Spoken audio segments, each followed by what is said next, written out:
the reality is it felt safe. It felt familiar. And I do feel like outside of our own judgments, we all have spiritual assignments, you know? So somehow we were meant to connect. We were meant to produce a baby together.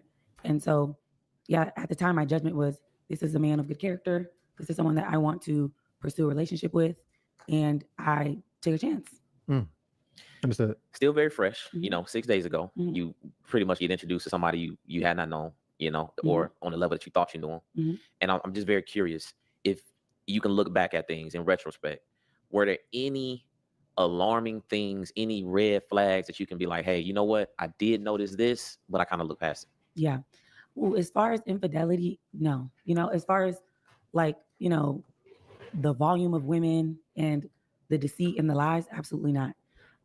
But he is 30, myself as well.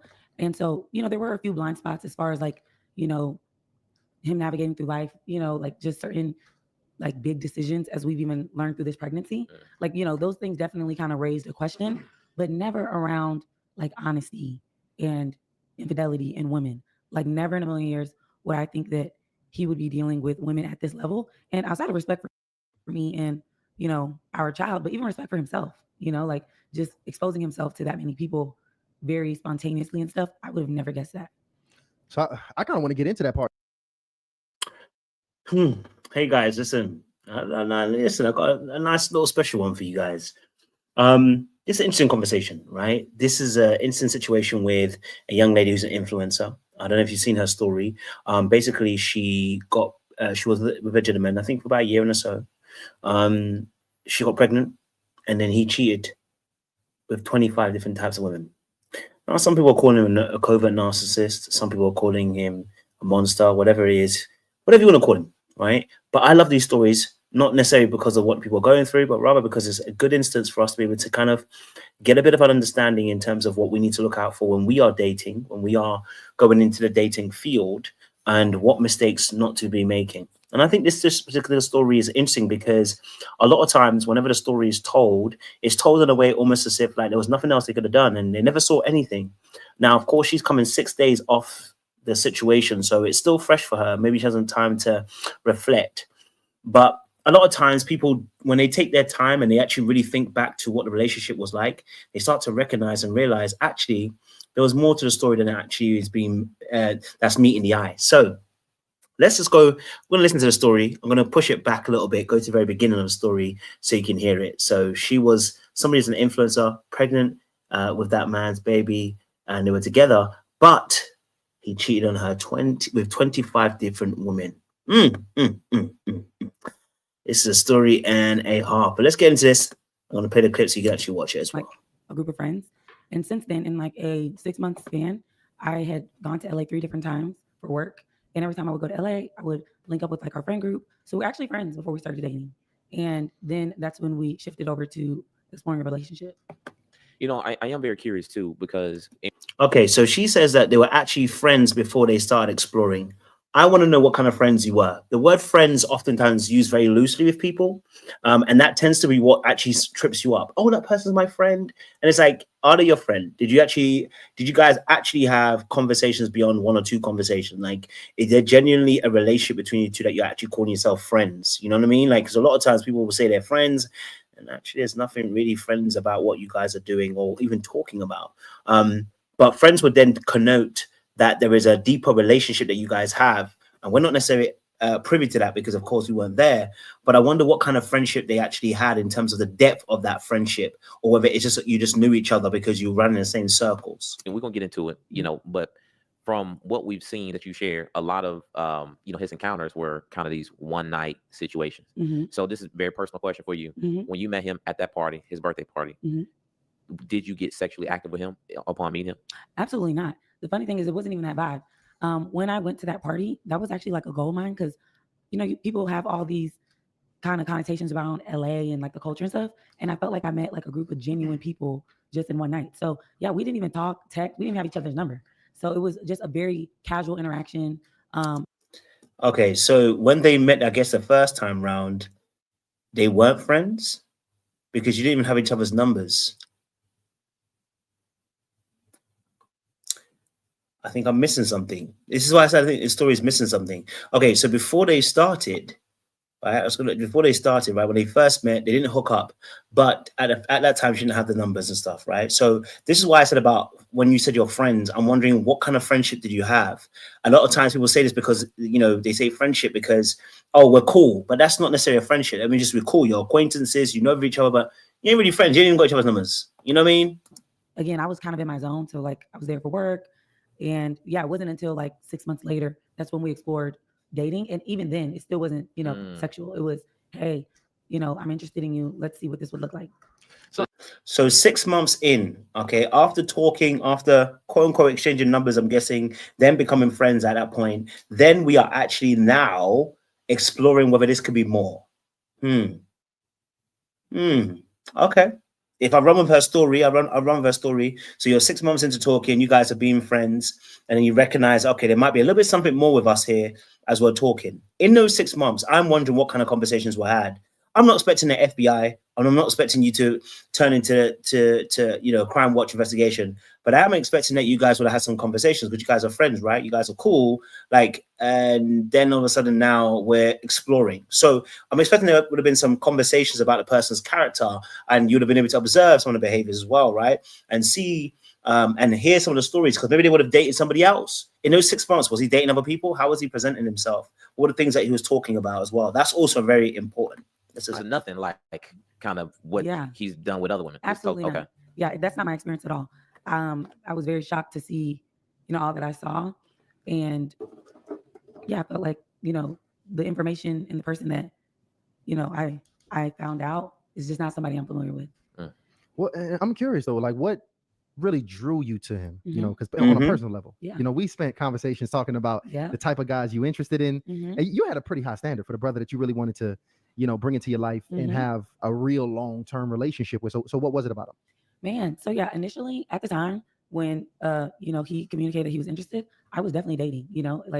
I am someone who is open to dating and getting to know people, and I just love just the energy of it. And so the thing that really drew me in was in that moment his transparency about where he was at and how he was feeling.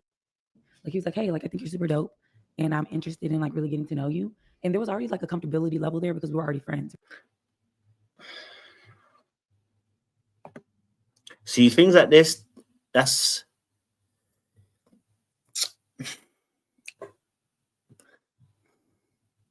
okay. So there's something missing. I think there's something missing. Here's why. Okay, so for her personally, right, she knows that she was dating multiple people, right? She's open to dating. Did she know if he was open to dating or he might have lied? I'm not going to put it against it. He might have lied and said, no, I'm not dating nobody. So, I'm not going to say that. But because she didn't give us any information, right, about whether he was dating or not, that's something that you would know, right? You know that, okay, is he dating other people? Is he waiting? Is he being celibate? What's he doing? What was he doing in between that time? Because we now know you were openly dating. But what was he doing? Because you've used the word friend, so there is some level of connection there, but you haven't really mentioned what he was doing in that period of time. So for 6 months, are you guys just talking? What did you learn? What did you hear? You know what I'm saying? Because and of course, it's only been 6 days since this incident happened, so I get it, but there's something else going on. And I'm going to be honest with you, that's what I felt, El Cid. I ain't going to lie to you. And I feel like it's being presented in a really beautiful way, but we'll get there. Right. So it's okay, that's interesting. And the reality is it felt safe. It felt familiar. Okay, hey, hold on. I want to go back a little bit as well. Is open to dating and getting to know people. And I just love just the energy of it. And so the thing that really drew me in was in that moment, his transparency about where he was at and how he was feeling. He was like, hey, I think you're super dope. And now, what was his transparency about? And about where he was? What was that? This is why I think something's not happening. This is why I think something's missing from the story. He was transparent and open about what? Because it drew you in. What was it that he was transparent about? Could it be that he was transparent about the fact that, I'm a little bit, I'm out in them streets. What was he transparent about? And again, like I said, I'm still giving a grace. I'm doing this so that we can learn as we watch this. Okay, because I think this is really important so we can learn when we are dating too, right? I'm doing it less about her and more about what we can learn, because she's giving us information and I'm like, something's missing. I don't feel like we're getting the full story. You know what I'm saying to you? And so right now, we're hearing that you were friends, but then you didn't have his phone number at the beginning. So obviously that's when you developed a friendship little later on. And then obviously now we're talking. He then was transparent. That's what drew you in. That's all that drew you in? Him being transparent about where he was all he drew you in? Okay. I'm interested in like really getting to know you.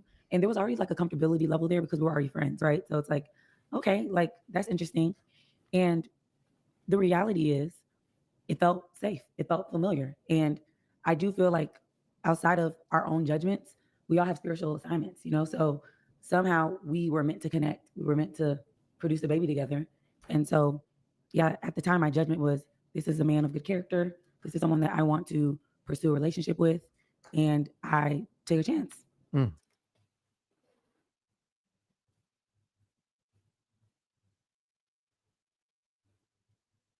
Something's missing from the story. Sorry to say it. Something's missing from the story. Because when she says, obviously, okay, look, she says, you know, that she just says something really, which I call this, you know, the Jesus gloss. You guys know about the Jesus gloss. You know what I mean?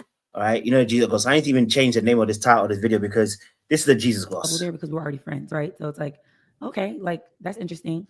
And the reality is it felt safe. It felt familiar. And I do feel like outside of our own judgments, we all have spiritual assignments, you know? So somehow we were meant to connect. We were meant to produce a baby together. And so, yeah, at the time, my judgment was, this is a man of good character. This is someone that I want to pursue a relationship with. And I take a chance. Understood. Still very fresh. You know. Now, sis, where did God come into this position? Because you're saying we were meant to do this as an assignment. Who said your assignment was to date him and get pregnant by him? That level of, see, that for me sounds like delusion. You know, they can't say it, but I can because I'm not necessarily on the live. But I can't lie to you, it sounds like delusion. Sounds like delusion. Right? And because how is it that you're saying to me that, you know, everyone's got a spiritual assignment and it was, you know, I think that God wanted us to, God doesn't want you in a situation where you're having sex premaritally, and definitely doesn't want you to have kids before you're married. That's not something that God is ordaining for your life. Now, if you decide you want to do that, that's on you. But then to call it a spiritual assignment sounds like spiritual religiosity, and it sounds like Jesus gloss. Because there ain't no reason why God is being drawn into something that is actually outside of God's will of time. Like he expects those things to happen in a period of time in terms of you being married, you being committed to somebody, then you're having kids. And it makes sense understandable. That comment there lets me know there's something much more deeper happening that she's not sharing with us, because that comment don't even make sense. I do feel like outside of our own judgments, we all have spiritual assignments, you know? So we do have spiritual assignments. Where does your spiritual assignment align with you actually being in a space where God is like, yeah, I want you to have a kid before you're married? And that's your assignment. Where? Now, you know that doesn't coincide with the Bible.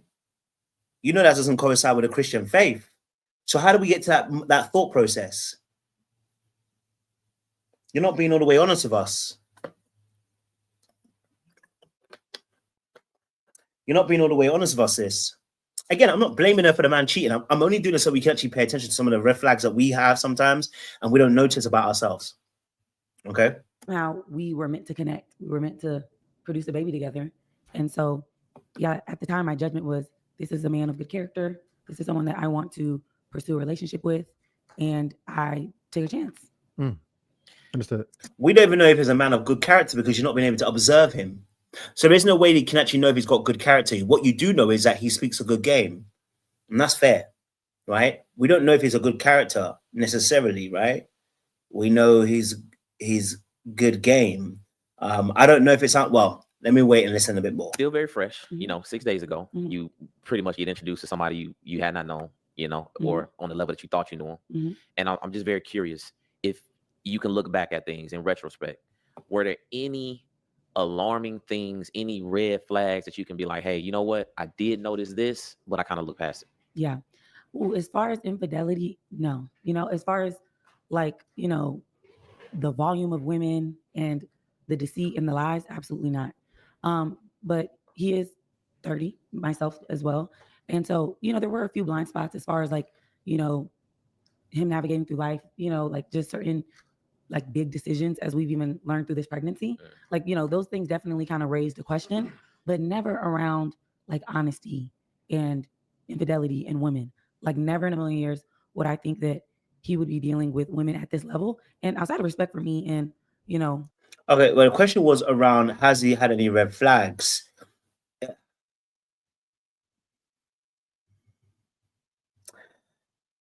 The question was around red flags. So it's like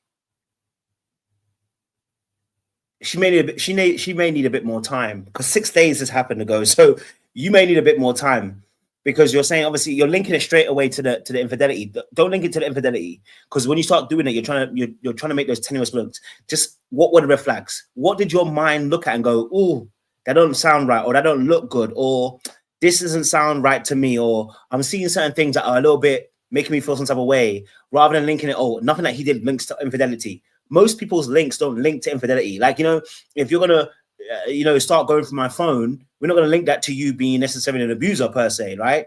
But it's like, you have to look at some of those red flags individually. What were the red flags? And we actually didn't get the answer. What she said was, no, there weren't none, because none of it linked to infidelity. None to link him to the fact that he would shoot 25 people. I hear you. There isn't. There isn't going to be any red flags like that. So what were the red flags in regards to the behaviors he exhibited? You know what I'm saying to you? So like I said, she may need more time. Yes, he will need more time to really process what happened, because I think she only found out maybe 6 days ago. I think it went viral like 6 days ago or whatever. So you know what I mean? Our child, but even respect for himself, like just exposing himself to that many people very spontaneously and stuff. I would have never guessed that. So I kind of want to get into that part now, because I think some people may not even, they're a little confused about what we're talking about at the level. So first of all, before we even get to the level, walk us into, how did you even find out that he was cheating in the first place? Walk us through that part. You know what, real quick, for context, because I think people confused about this. We're still at the inception of this thing. Y'all are not married. We are not married. Okay. Was a baby in the plan? The baby was not in the plan. Okay. Yeah, no, the baby was not in the plan. Just want to get context on that. Yeah. Okay. So walk us back through it now. What they should have asked her too, was marriage in the plan? You know what I mean? Was marriage in the plan? Because we know that the baby wasn't in the plan. We know that obviously, but was marriage in the plan? You know what I mean? That's all I want to know. Was marriage in the plan? Like, you weren't married, but was marriage in the plan?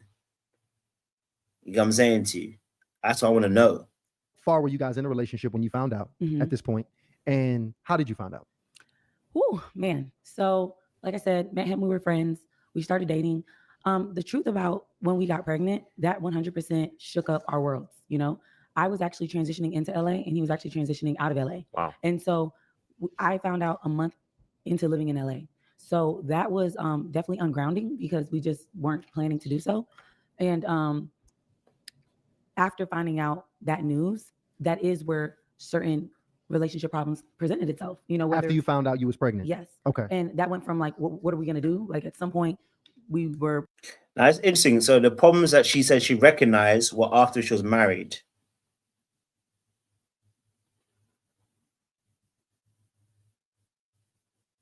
So after she was pregnant. So after she found out she was pregnant, that's when she recognized the issues with the relationship. So the pregnancy exposed what was probably already there, right?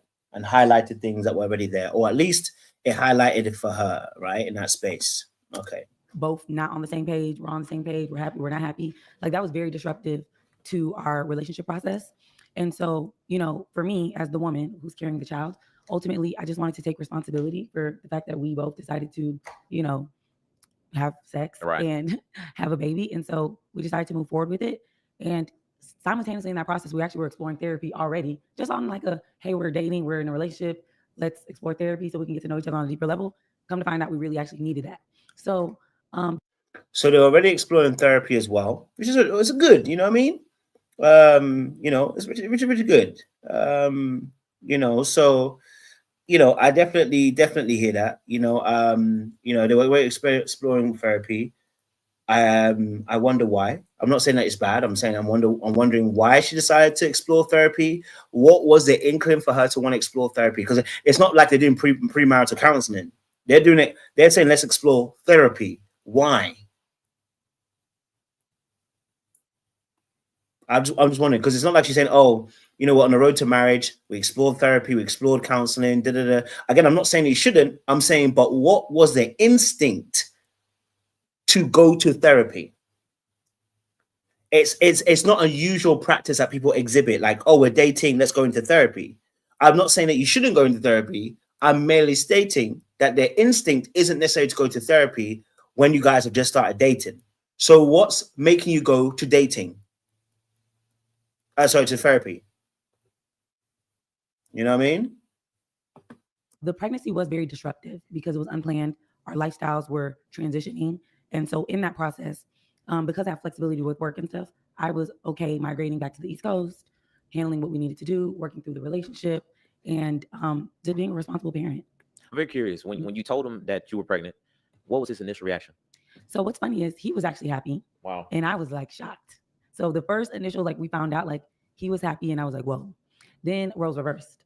I then became more accepting of the journey and he was a little bit more resistant. And so that's where it became difficult because ultimately I get to make the decision considering it's my body. Right. And I have to, give labor. So that was. And I think this is also where I'm not going to say thingy, but the reality situation is when you're around, you can find out. And if the wildest thing is, and I think this is accountability for us as men, right? We have to be accountable for this. It's something that men have to be accountable for. There's a lot of women that you want to mess around with, you don't want a kid with. And the reality of the situation is that man don't want no kid with you. He don't. Okay? He don't. That man did not want a child with you. With you. And it's sounding like what I think it gonna sound like. He gonna get resentful. He started off by saying, yeah. But then he switched his position to be like, oh, nah, I don't want to have that kid. And now you said, my body, my choice. He said, trying to find out, my choice too. I'ma do what I'ma do. I'ma do what I'ma do. You know what I'm saying to you? I'm not saying he's right. I'm only explaining the behaviors, right? It sounds like you said, my body, my choice, get with the program. And he got with the program and showed you shege. And said, all right, you're right. It's your choice, your body. All right, let me show you shege.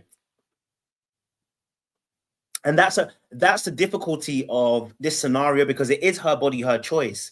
And I can understand from a male perspective how you can feel disempowered in that moment. Now, we can talk about how you shouldn't have had sex in the first place or you should have wrapped up. He should have. Now, he's actually got abusive behaviors. I can't lie. But by the sounds of what the lady say after, I'm offering that particular perspective, but I think there's a bit more deeper issues with him.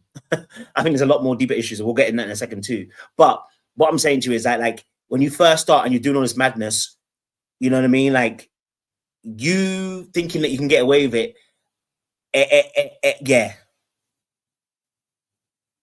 You know what I mean? You think you can get away with it, yeah. Simple as. You know what I mean? Okay? You're not going to get away with it. You having unprotected sex all that time, trust me, bro. I've been there. The game will catch you eventually. You know what I'm saying? See, don't worry, I haven't got any kids, but I'm just saying the game catches you. You know what I mean? Why did he pretend to be happy? I'll tell you why. Because if you tell a woman, and this might not be him per se, I want to make it very clear, it might not be him because I think this is more of other people than him per se, right? Is that you can't argue with your body, your choice. And the labels you get for saying you don't want it is that you are a nasty piece of work, you're a monster, you know, you are, you're a no good man. You get labeled a whole bunch of things as soon as you say, I don't want this. Well, you create it, and it's like, you can't. So if the woman decides she doesn't want to have it, we don't label her. We say, hey, look, you know what? It's her body, her choice. If a man says, whilst you said you want to have it, I don't want it, though. I don't want it. Well, you don't get a choice. We don't hear nothing to say. And it's like, oh, okay. So a lot of times with guys, and I'm not saying this particular man himself, because I think there's more to the story than this particular guy. Men feel trapped. It's like, if I do say it, I'm a monster. I can't say no because I'll be labeled a monster. You know what I'm saying to you? Or, you know, so I think sometimes guys feel that, but again, like I said, that doesn't remove accountability on our part. Since we decided to remove a condom, that is our particular, you know, is our particular accountability. We have to be accountable for that. You made choices. That's the consequence of the choices. So we can't get away with the consequence of the choice. That was a difficult time. That was like our first. Yeah. I'm sorry to cut you off there, but when you say resist, I want to get just clarity, because when you say my body, I automatically assume or hear that he's asking you not to have this baby. Was that eventually what was asked? Yes. So initially he was happy, and then he did ask me to not have the baby. Wow. Yeah. I mean, at that point where you got him, he's clearly saying, hey, listen, this is not something I want to do. Did you have any reservations with continuing to move forward? Did you have reservations based off of his answers? Based off of his answers, not with what to do with the baby, but continuing to pursue a relationship with somebody who says, hey, I don't want to be a father right now. Yeah. Honestly, all those emotions come up, you know, like all of them come up. Like every emotion, this is a life-altering decision, you know? So me deciding to move forward with having the child was what I could live with, you know? I know that people have experienced situations where they don't move forward with having the child, but I knew that I could not live with, my conscience couldn't live with not moving forward with something that I decided to do. That's a heavy situation. I mean, that's a really heavy situation, because it's a lot of sisters out here that are with a brother and he's like straight up, yo, I don't want to be a father. I want you to have an abortion. And I want you to talk to her, because is that a sign that she should automatically leave him? Or because also the roles are reversed, where in this situation, you know, that if a woman decides that she wants to quit the pregnancy, what can I say? You know what I'm saying to you? Like if a woman decides that she doesn't want to keep the baby, even though both of us had a choice, right? What can I say? What can I do? Nothing. That's why it becomes very tricky. The scenario is a very tricky scenario. Whether it's fair or not doesn't really make a difference. It's just a very tricky scenario. You know what I'm saying to you? So there's nothing you can say. If she decided that she wants to get rid of it and he wants to keep it, nothing he can say. Because at the end of the day, it's her body. You know what I'm saying to you? So but then if that's the case, then the responsibility also falls on you a little bit more as well. You have to be careful who you're going to procreate with. Because now it's your body, your choice. Which means great power comes great responsibility. Am I saying men are not accountable? No. Because now he can't complain either, because you decided to sleep with this woman. Listen, you know what I mean? I've seen situations, so I know you can't complain either, right?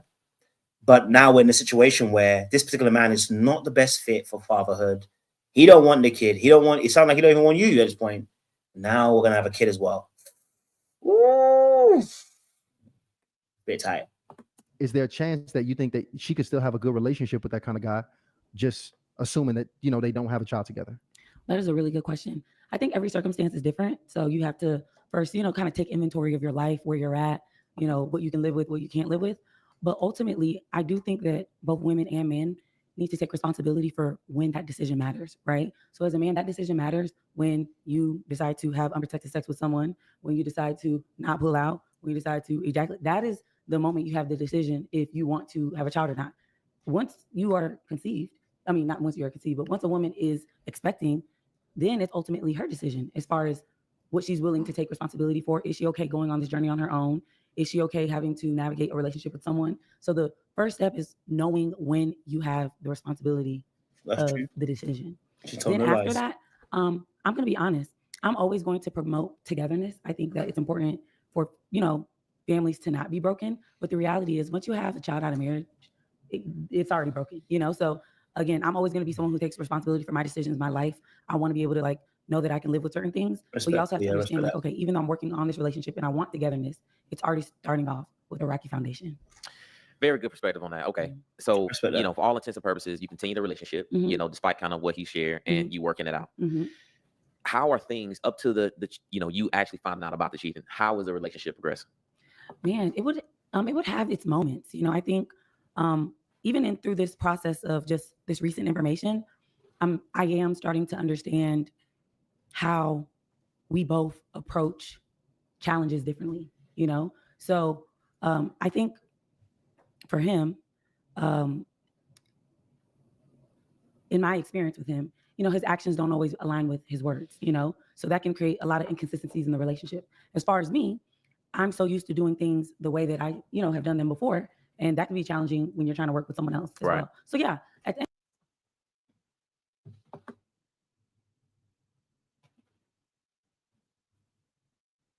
At what point did you recognize that he was incongruent with his words and actions? I find it interesting that she didn't mention the time frame for this, right? It may be that this was after the pregnancy that she noticed that, but it's interesting for me that she didn't mention that. And again, we haven't mentioned the time frame in terms of when did she get pregnant in this relationship. I don't know if there's a post or whatever. I probably need to find it if it's on Instagram, but I would like to know the timing of the. I know she put up a post, and I need to be able to see it in terms of what was being said. I'm trying to, because I don't know if there was time limit, if there was a time frame on it, because that would be actually more helpful to understand. And because about 8 to 10 months in, okay, so within 8 to 10 months pregnant, gosh, it happens though. Listen, like I said, it happens. I'm not judging. It happens. But like I said, it's hard to know someone's character. You know what I mean? Yeesh. The pregnancy. Do you know what it is? Yes, the pregnancy is what. She's right. The pregnancy is what threw it off. It's like it's so. That point is so. Yeah. The red flags. You know what? Okay. At the end of the day, we had normal relationship problems. We're adding now a whole bunch of different factors into it: family dynamics, past traumas, all of that. We had a really amazing therapist that we would meet with once a week. I think we both learned so much about ourselves in that process, and it's. Now I want to know what she learned from the therapist. Going into therapy, I want to know what she learned about the therapist. I want to know what kind of behavior she learned about him. I want to know, because, baby girl, we still don't have the red flags. So I would love to know what she learned about him. Something's not quite adding up. You know what I mean? Like, I know your intuition was kicking in, so I'm just trying to figure it out. Trying to, work on not only a relationship, but also bringing a child into the world. We were on the same page. Sometimes we weren't on the same page, but for me, at least, the ultimate goal was, of course, the safety of the child and, bringing them into this world. So that makes sense. And the thing, City, about your story is so compelling because there's so many layers to it. Mm-hmm. Because you even have where you decided to, post the gender reveal online. Mm-hmm. So even like you having that level of comfort to say, hey, you know what? We doing this. Mm-hmm. We finna have a celebration with the fam, and I'm gonna post this online. Mm-hmm. What gave you confidence to be able to do that? Like, what inspired you to go ahead and take that level to reveal this relationship, this pregnancy to the world, essentially? Yeah. That is such a great question. Number one, I was happy that it was a boy. Right, that was exciting. But as far as him being a part of that, this is the person that I'm having a child with, So the motivating factor is the fact that this child is coming into this world. I want to highlight this beautiful moment. And it was the gender reveal was actually the best day of my life so far. Wow. It was so beautiful to see that come into fruition. But as far as relationship wise, I honestly thought that I knew this person more than what I thought to have known. Hey, something's not adding up, bruv.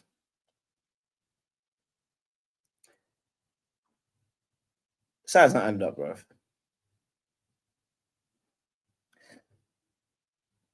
This man don't want the kid, This man don't want the kid. We're doing gender reveals. We're doing we're putting on Insta. But the man don't want the kid. We're doing therapy. But the man don't want the kid. Okay. There's more to the story. That makes sense. No, I can see that. I can absolutely see that. Yeah. And so you had a gender reveal, and now you 8-9 months pregnant. 6 days ago. Tell us what happened. Yeah. So like I said, the journey has been a lot of transitions. I did move to Charlotte just a couple of months ago to start preparing for the child. And in this process, I mean, it comes with it, the territory. I did make a lot of sacrifices. So like I made sure that my doctors was there so that he could be in attendance and I would travel to and from. And so finally moved there. It is a city where I don't know that many people. Because this is such a sacred time in my life, I, didn't want to announce it to the world, like, hey, I'm in Charlotte and all that. It's like, you know what, let's just navigate through this. In the process of being in Charlotte, I actually got to, learn his family better, get closer to them. Like that was a plus because, when there's distance and you're not in people's ecosystem, you don't really know them. And so, yeah, everything is just building up towards, having the baby. And so how I found out was about a week ago, we were having a normal night where he would come over a few times in the week and I had cooked and we were about to watch Love Island.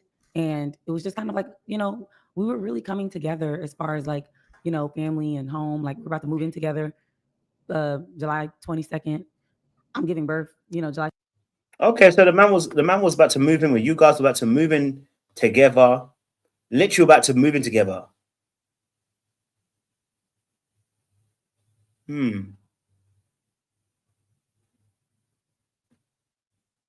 So you guys were about to move in together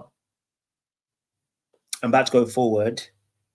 You guys had, and I think when I say something's off, what I mean by that is, I feel like she's missing red flags, and I feel like it's because her childhood has red flags. I'm sorry, it usually is, and I may be wrong, and you know how I am, but that level, when you, and I'm not blaming her for him cheating. He cheated because he wanted to cheat, but I'm saying to you, people have certain characteristics, so it's like bad boundaries, not congruent with the words they say, being in places they shouldn't be in, like things that are going to start causing you to be a little bit anxious.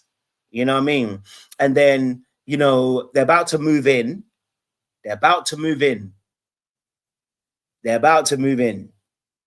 And we're still not clocking that something's off, because actually, when she said there's something that he was familiar, I said, yeah, chaos is familiar to people who grew up in chaos.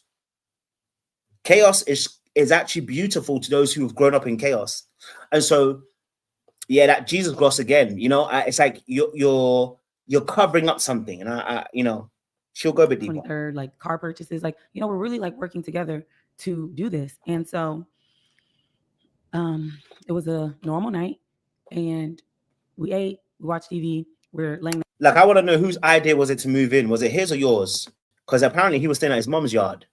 I want to know do you know what I'm getting? And this is me projecting. I'm projecting, so I want to be clear. I'm projecting, but I want to be very. This is my sentiment and my gut instinct, and I may be wrong. T. Taylor kind of said something which is really powerful as well. I love that. Just from coaching a few for the last 2 years, some women have a habit of dragging a man along with them. Like that man would never go where you're going, but you drag him along. When I say drag, what I mean by that is you have a vision, you have an idea, and you want it to work so bad, you're willing to cover up the cracks that are evidently glaring that this is not the right kind of person. And they drag that person still. They'll go out and buy a house. They'll go out and pay the rent. They'll go out and they buy the baby clothes. And you just can see you're doing everything by yourself. That person doesn't want nothing to do with you. And you can kind of see it, or at least that person only wants access to your body, but you're not paying attention to the fact they want you. Do you know what I mean? So I wonder who actually was, because he's moving in from his parents' house. So I want to know who decided they want to move in. You know what I mean? That do you know what I'm saying to you?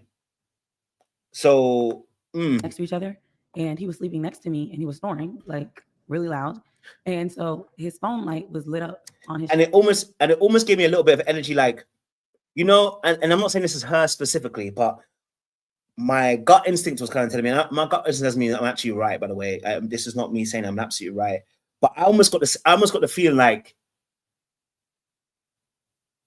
she wanted a kid, and this is a perfect, and this is like, it's my gut instinct, not necessarily it's correct. I'm just feeling something, and I'm like, it almost feels like you might have wanted a kid, and that almost become more important than the actual commitment. You know what I mean? So sometimes people have that goal of like, I just want a kid. I've always wanted to be a mom. I want to be this and that, and then it's like that becomes more important than even the commitment. So you're trying to make it work and force a square into a circle. But again, that's not, I can't base it on any evidence, because nothing she said right now is giving me that particular perspective. But at the very beginning, when they said, when they said, you're a woman who wants high standards, I'm like, when did this guy present high standards? What did he do that presented high standards? And nothing in her conversation as of yet so far has presented that he matched any of her high standards. Well, first of all, we don't even know what her high standards are. And nothing she has said so far, like, oh my God, you know, he was doing this, he was doing that, you know, he really was supportive, he was it. Nothing she has said has actually led us to believe that he's high standards. Like, if anybody can quote to me, what has she said about him that was amazing or good? What has she said? What has she said about this gentleman that makes us go, oh, okay, do you know what? I can see like this guy was a good guy, was, you know, supporting, was loving, he was very, but nothing she said so far, you know, nothing at all. Nothing at all. Something's not, there's evidence that story is still missing. Now, maybe that she's protecting him, but she sort of didn't protect the ladies when she outed their story. So I don't even think that, you know. Chess. And so I think I noticed it early on, but like, you know, hour carried on and stuff, it was still like that and stuff. And so as we're laying there and as he's like knocked out cold in my place, I just had an itch, you know. I was just like, you know what? I am curious about what's in that phone. And now, why are you curious about what's in his phone? Darling, let's not see. That's what, see, that's the stuff I'm talking about. That's the stuff that I'm talking about. Why, when you have no issues, he hasn't shown you any red flags, he's not untrustworthy, he's doing everything you want him to do, why would you then suddenly get an itch to check his phone?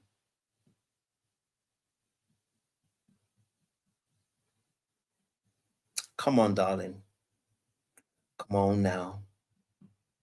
Now, you may have your own trust issues that you have to deal with, right? Which may need to work through. And maybe that's why you decide to check his phone. I feel like anyone who is curious about, you know, what is in the phone, you need to be okay with what that looks like. And anything else, you know what? I am curious about what's in that phone. And I feel like I had an itch, you know. I was just like, you know what? I am curious about what's in that phone. And I feel like anyone who is curious about, you know, what is in the phone, you need to be okay with what that looks like. And anything else, if you go looking for something, you're gonna find it, you know? So I'm the type of person where I would rather know. A lot of people are out of sight, out of mind, but I would prefer to actually know. So know what? What are you talking about? Know what? People, you know, will prefer to ignore it. Ignore what though? You haven't told us what would they be ignoring? But you haven't said anything that has made us think, oh, okay.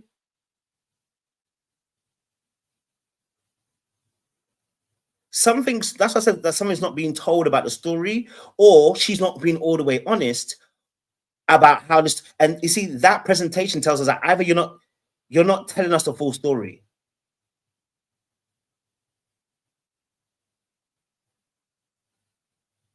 You're not telling us the full story. What is it that you're looking for? Why is it that you're prompting? Because you haven't told us a story. Like, I get that we know what she's looking for, but what I'm saying to you is, when you're telling the story, you're telling us, I just had an itch. From what? I was curious looking at phone. If you're curious looking at phone, you should be ready to, but for what? This is where we have to start really paying attention to when someone's telling you a story. And this is why I say to you, pay attention. Because she already told us, I don't remember any red flags. But all of a sudden, we've gone from no red flags to now being, oh, wait, hold on a minute, I had an itch.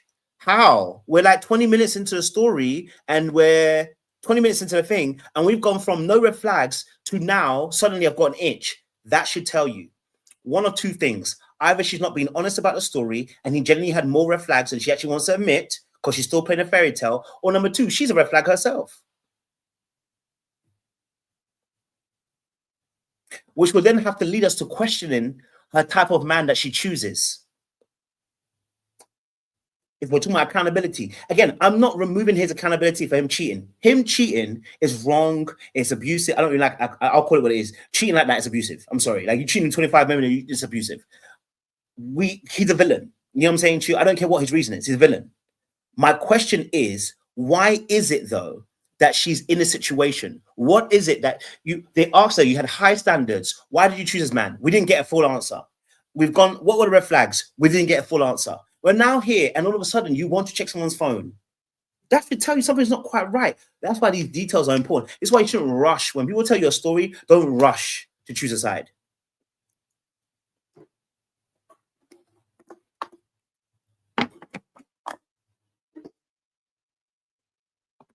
You know, I did the little thing where I like lay back and, you know, I'm like grabbing the phone, like being real. You grabbed it off his chest? I grabbed it off his chest. Insane. So I'm just like, ooh, grabbed it. And so in that moment, I really do feel like something came over me where it wasn't even me moving through this space. It was almost kind of like a spiritual thing where I was meant to find out this information. And please, darling, please. Don't start that thing there. Don't start that thing there, Joe. That's exactly what I'm talking about. That is what I'm talking about. There's something deeper. When you go down a lane, there's something deeper. I don't like the story anymore.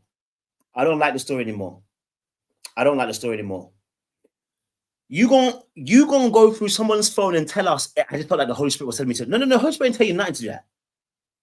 No. Holy Spirit ain't tell you to go into you. When you go into someone's phone, right, without asking them, you're breaking their privacy. The Holy Spirit is a very funny God. He don't need you to even break someone's privacy to get the information to you.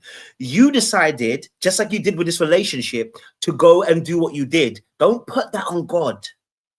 People do, that's that Jesus God I talked to you guys about. That sprinkling that people are trying to throw onto Jesus. Don't throw it onto God.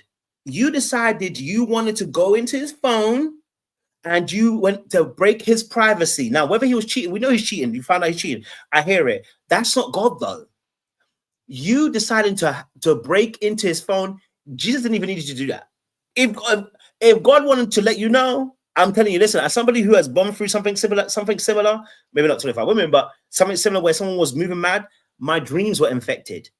I was seeing things. I was feeling in my spirit. Do you know what I'm saying to you? I was watching their behaviors and the patterns were not lining up. You start seeing these things. I didn't have to hack somebody's phone. Even the first and the last time I ever went for a girl's phone was my very first ex.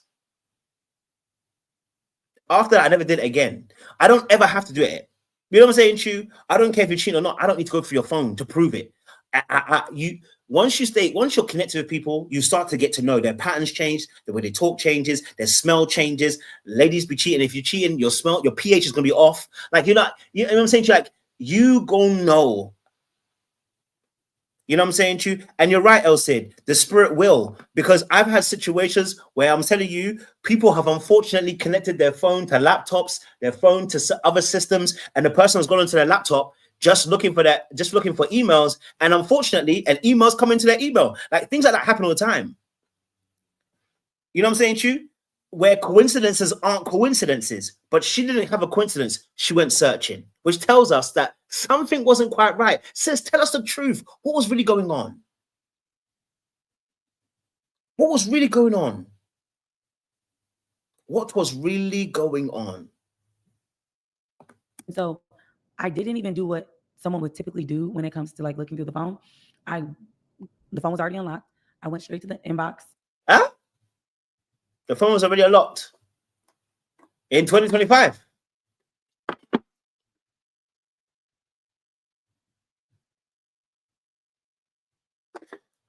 Look, as somebody who personally, myself, I'd never liked having a lock, but the new phones require you to lock the phone. You know what I mean? If you have any banking insurance or any banking apps, those kind of things, it forces your phone to actually have some type of lock. Come on, sis. Something's not quite right. Now, unless you've got an old school phone, which you ain't said, I have to question you, baby. I have to question you. And if he's got an iPhone, they've had locks on since for years. Now, Android, I used to get away with it. I used to leave no lock. I didn't like a lock on it. But as soon as you get as soon as I had to have a banking app on the phone, it immediately forced me into having there being it forced me into doing this. So it was unlocked. Something ain't right but a story. Oh, grabbed it. And so in that moment, I really do feel like something came over me where it wasn't even me moving through this space. It was almost kind of like a spiritual thing where I was meant to find out this information. And so I didn't even do what someone would typically do when it comes to like looking through the phone. Now, why would he set somebody who's cheating would never set an iPhone? No, deeper. No, let's really deep this. A man who's cheating on you wouldn't put a lock on his phone. He wants you to find out. Why has he got in 2025? What person doesn't want to have a lock on their phone? I'm so sorry. If he has anything like Cash App, anything like Zelle, if he has anything like PayPal, any of those kind of things, you have to have a lock on your phone. You know what I mean? Come on now, sis. The phone was already unlocked. I went straight to the inbox, like text messages, but then I went to recently deleted. And that's where everything was. First of all,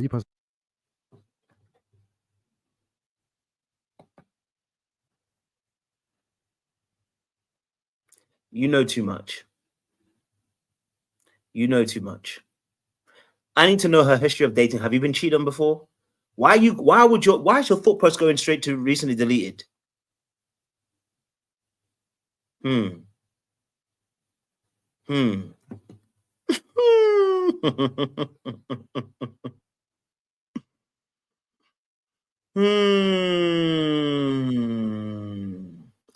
see, when you know how to be a crook, it's not your first time.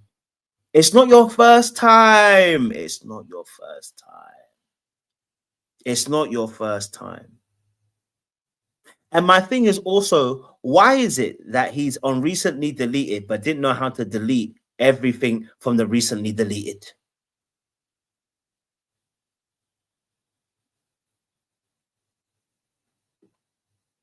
You know to go to recently deleted, but he doesn't have. But he didn't know how.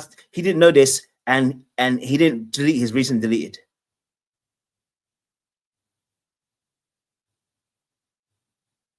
Huh?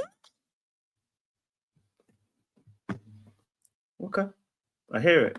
Some ladies on game right now. You didn't even look through the inbox. You went straight to recently deleted. Went straight to and that's what I feel like. Oh my goodness, like I was meant to find out this information, so I went straight to recently deleted. I unarchived all the messages, and then I start going through the message. And here's my thing: I don't get. Why would he delete? Why would he delete the messages but not fully delete them?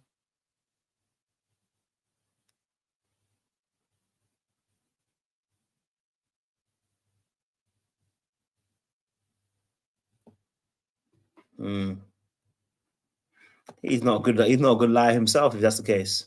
The messages, and when I got to the 6th woman, and at this point, I've seen everything. I've seen nudity pictures being sent. I've seen of the women or of actually him? Of him. Most of them of him. I'm seeing vulgar language. You know, talking about the sexual experiences that they had.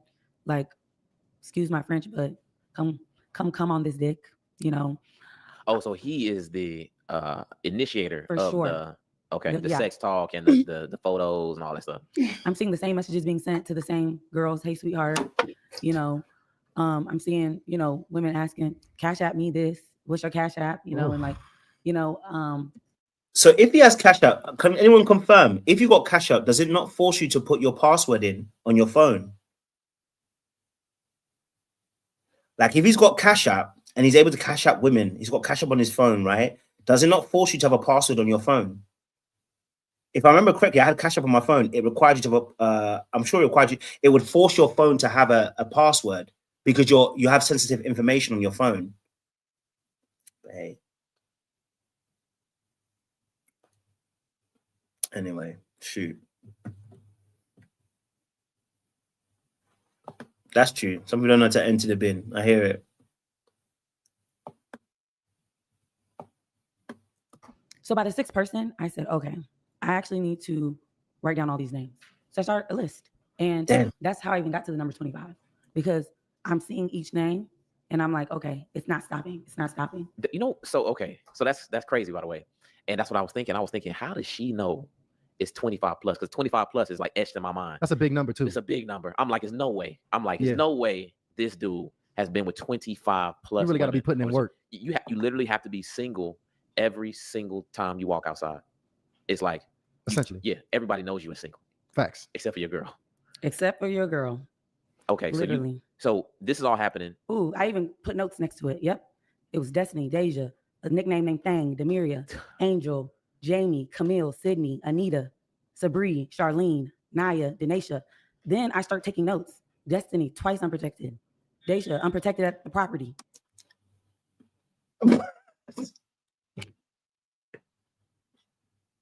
I'm sorry. Wait, what?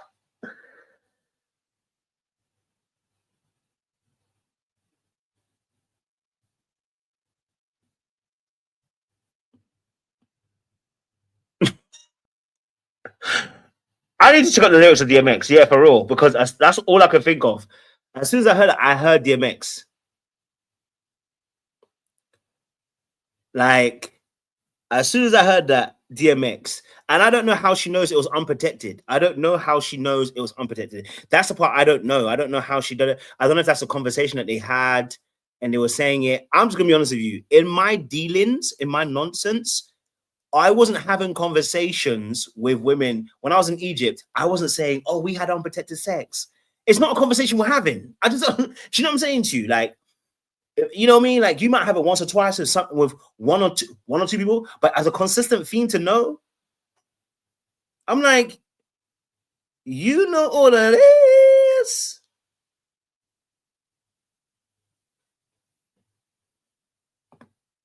Dang. I gotta skip that one. Whoa. Yeah. Is that bad? Oh. So you organizing all this, and by the way, so let's just be real. If you cash apping women, these are like hookers. What it is, because you these are sex workers. You hit the sex workers up as well? Yes, I did hit up. So I actually hit everybody up. So what I did was, once I was able to go, at some point, like I didn't even lose count. I just stopped wanting to count. Mm-hmm. And so what I did was I sent everybody the same message. And so what I said was, hello, my name is Sadia. I am Jordan's girlfriend. And I am 8 months pregnant. This is my phone number. This is my Instagram. I'd love to talk more about this. I sent that to all 25 that I named. And immediately, 5 of them hit me up within the first 10 minutes. Mm. She's too prepared for this. What's going on? No, she's too prepared for this. Okay, so I'm just thinking to myself, I'm sleeping. You managed to go through all these people, send a message. Are you sending it on his phone? Because he's going to find out. You know what I'm saying to you? So are you messaging them from your phone, which means you have enough time to be able to send all their numbers to your phone? This is sounding very calculated at this point. In this one movement, and you're telling me you didn't feel there was no red flags in this relationship? I'm sorry.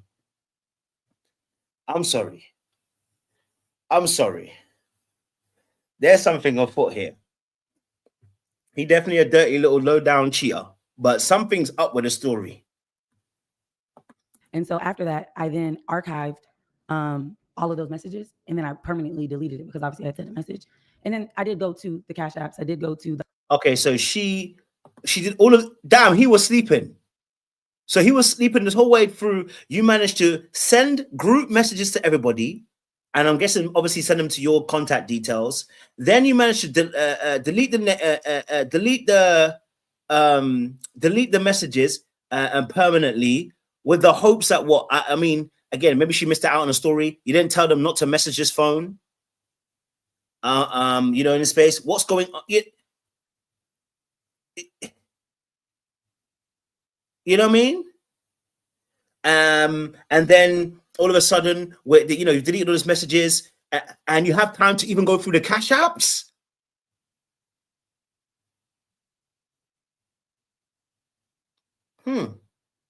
Deep in the sleep though.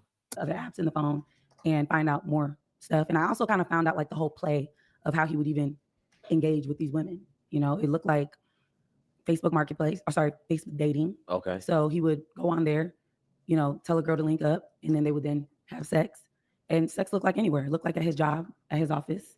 It looked like in the car, his parents' car. It looked like at their places. It looked like an abandoned apartment that he was calling his Airbnb, but really it was just an apartment that he had advantage of, that he was doing. And so, yeah, not only am I seeing him engage with these women, I'm also seeing the way that he's doing it. Some days it's completely random. He's just going out to a bar, meet someone, and then they hook up. And the reason why he was able to be so fluid in this, because he is also having unprotected sex with me at the time, is that his mother is sick and has stage 4 cancer. And so I did discuss this with his family and stuff, but times that I would think that he was over there, you know, he wasn't. Times that she would think that he was over there, he wasn't. So the truth is... Okay, so he had a bit of a cover story. Okay, fair. He had a bit of a cover story. You know what I mean? He had a bit of a cover story. He had a bit of a cover story in that situation where he would be away from her. You know what I mean? And so he could lie and say, I'm at this place, but when he really isn't at that place. Okay. I can understand that. I can understand that as well. You know what I mean? I can see how he could have slipped through the cracks in that respect. You know what I'm saying to you? Yeah. Now listen, I've been here before. You know what I'm saying to you? Like I said, I've been here before. You get what I'm saying to you? Yeah. So I can understand. You know, the unprotected sex part. I get it. You know what I mean?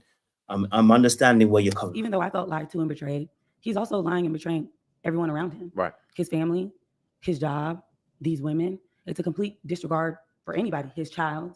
And it's a very unfortunate situation. I can imagine when you're talking about it's happening at work, this goes viral. Do you know, has this affected his employment at this point? I'm not sure. Okay. And so, man, there's so many questions. This is why you got to organize your brain right now. I know. So, okay. So you take it off. It's just, you document the 25 women. He still sleep at this point. Okay. And you documented 25 men. 25 bodies. You've got them to Facebook work marketplace, cash apps, everything. How deep is the sleep? Something's not right. Sis, you poisoned him? I'll tell the truth, sis, if you poisoned him. Because there ain't no way. I get it. Look at the messages of one person. But with 25 bodies you were able to record, send messages to as well. You was working with speed and precision. And you knew exactly what you're doing. That's the only way this works. And when does he realize that, you know, he's been caught? Okay. So yeah, in the midst of, so I went through the phone for about 30 minutes and he actually wakes up and the first thing he says is, "Where's my phone?" And it's funny because it's like, that's your spirit saying that I'm going through your phone, but you don't realize it. So I was like laid back, acting like I was asleep. And so I just locked it. And then I was like, "Oh, here you go." And get the fuck out of here. Get the fuck out of here. What? He wakes up and he's like, "Oh, where's my phone?" And I'm like, "Oh my God." Get the frick out of here, bro. Get the frick out of here, man. That don't even add up, bro.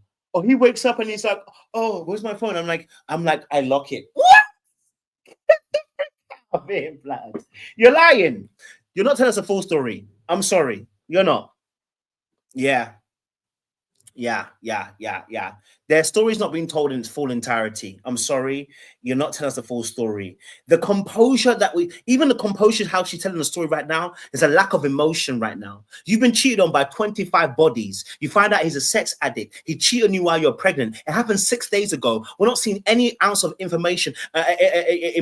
We're just so calm about it. We're even laughing about the fact that we were playing espionage, stealing his phone. Oh, darling. Look, even if maybe you're somebody who's emotionally also, you're able to emotionally detach, then that would be that's an issue that you have. Right? That's an issue that you even have, right? That you can be so emotionally detached that even when you come here, you're able to just like so cool and calm about it. You know what I'm saying to you? That's why I said this. When there's something not quite right about the story, you coming out and saying the phone was unlocked rather than saying I knew the password and I opened up the phone. That would have been a normal part. Like, yeah, I knew the password. I've been watching him for a few weeks, you know, and I went through it. You know what I'm saying to you? The reason why I'm saying that is because I know, I dated someone and they went through my phone. The only way is because they knew my password. Why? Because I told them. I told them my password. So when they went for my phone, of course they know my password. You know what I mean? So in that immediate moment, my whole body was shaking. It was shaking from head to toe. It was almost like I was like freezing cold. I can see that. Yeah, it was just that level of anger and just so many emotions. So I got up. Well, actually, in that moment, I texted sister. I said, "Hey, are you up?" She said, "Yes." I then went to the balcony and I ended up talking to her. She did empathize with me. Before you spoke to him about it. Got it. So the way he woke up is I closed the balcony door and it was kind of loud. And so he woke up. He's like, "Babe, well, what's up? Well, you okay?" Like he's trying to figure out like why am I up so late. And so I just sit on the bed in the dark. And he can obviously tell that the energy has shifted. So then I flick the lights on and then he's just kind of like looking a little confused. So he gets up and I'm just sitting there with my hands kind of folded. He gets up, he goes to the restroom, goes to the kitchen, drinks some juice, eat a cookie. And then, I could tell there's a certain level of nervousness there, but he's acting poised, right? So he all of a sudden starts putting his clothes on and he's about to leave. It's the middle of the night. He just starts putting on his clothes. Yeah, it's 2 a.m. And y'all don't live together right now? Because he was with his parents. So we were going to move in together. Got it. So as he's getting dressed, I'm like, "Why are you getting dressed?" He's like, "Oh, I'm about to go home." I was like, "Okay, before you go home, I want to talk to you." He's like, "Okay."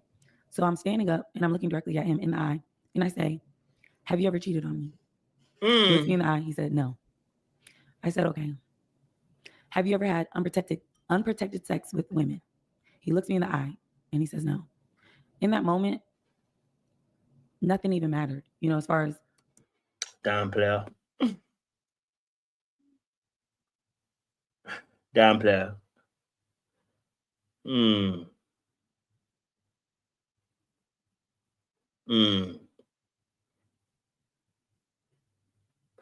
Yeah.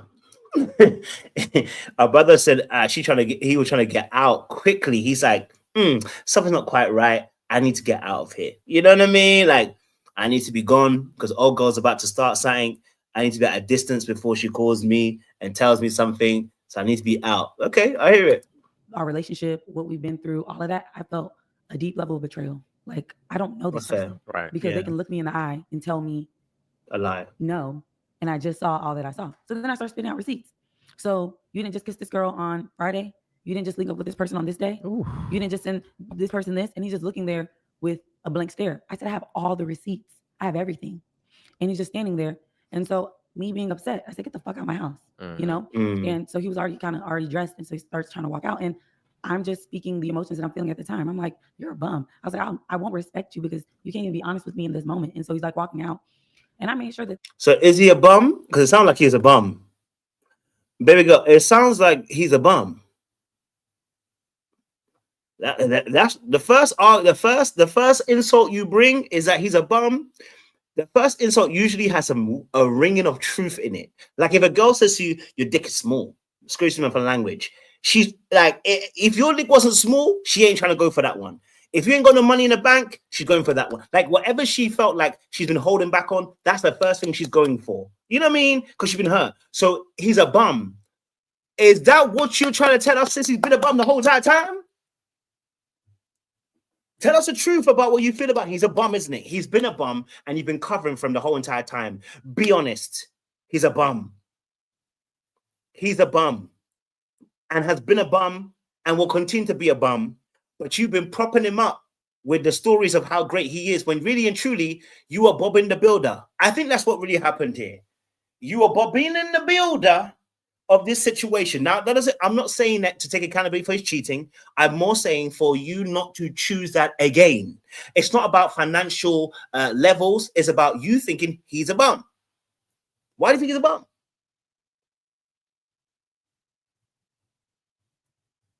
Why do you think he's a bum?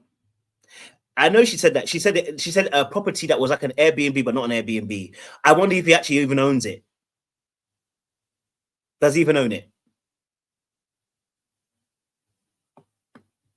Does he even own it? Really and truly, does he even own it? Because he had the Airbnb, but was living with his mum. Make sense to you? You making that amount of good money from Airbnb that you can rent it out and be Airbnb, but you be at your mom's house? Okay. That door hit the back of his ankle and his back. Like, get out. Like, I was completely, truly disgusted. And the reality is, there hasn't been a time where I've been sad because I'm grieving someone I thought that I knew. So the fact that he could just casually lie like that in my face, it was just like, okay, he has no respect for me. He has no respect for the fact that we have a child on the way. He has no respect for my health. He has no respect for anything. It was just a completely selfish act, several acts. That's fair. And when I first found out the news when I was shaking, my first immediate response is, I wanted to go warm up a frying pan and smack him across the face. Get the fuck up. He's sleep like a damn grizzly bear, just peaceful, just with your lying ass. Get out. Get the fuck. I was in that house just like before he woke up. It's kind of like, okay, I could keep it pee, right, and wait till the morning. But then it's like, I already accepted I was gonna sleep that night. It was like, okay, there was no sleep based off of what I saw. Ain't no way you can sleep. So it's like, okay, would I rather not be able to sleep by myself, or rather not be able to sleep by somebody that I could potentially get into a situation with? And so, yeah, I told him to get out. And what's funny is it only takes about 30 seconds to get to the parking lot from my place. It took him about a good 3-4 minutes to get to that car. He's sitting there trying to figure out, how did she know? I could tell there was an element of shock. Oh, yeah, he processing. Yeah. He processing everything going on. What about an apology? Nah, he shouldn't be processing it too long because, bruh, at the end of the day, it's your phone.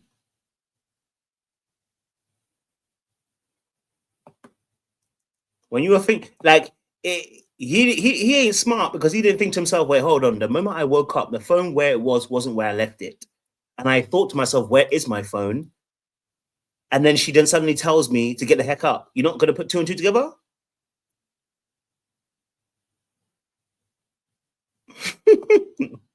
Any remorse after you confronted him with the receipts and said, hey, I know this is exactly going on? Like, what was his response to that? Absolutely not. And I think the part that was really disturbing is that even with me asking him those direct questions, because I was very specific, right, the average person in that moment would then ask, well, why are you asking me that? Mm-hmm. Like, like, where's that coming from? Like, but he lied only to know internally that everything was true, So, no, I found out that information around 2 a.m. I had already spoke to his sister at that time. And then a couple hours later, early in the morning, I had already talked to his mom. So by 10 a.m. that morning, I decided to go live with the information. Wow. And that was in the heat of your... So you found out the night before, by 10 a.m., you've put him on blast. You ain't even had time to process it, sis.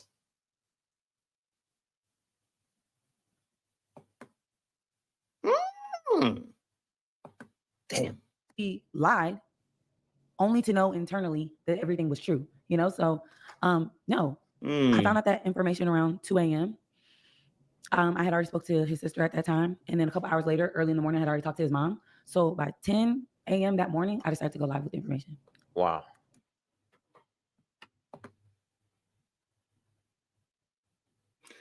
Sis didn't even give it a minute to rest. Within 8 hours of you finding out, you put him on blast. I'm not saying you can't put him on blast. I'm just saying within 8 hours on blast. No processing, nothing. Sis, the way you're operating is telling me that there's some deep-seated wounds that haven't been sorted, which may also influence the way that you're picking men as well, as a way of like not making the same mistake again. There may be some deep-seated wounds. I think there may be some heavy detachment. You know what I mean? That's a quick turnaround. 8 hours, and then we're already on the internet talking about how bad he is, how many women he slept with. You ain't even processed it, babe. You haven't even processed it. You haven't even processed it, babe. Whew. You haven't even worked through the emotions that you're actually feeling.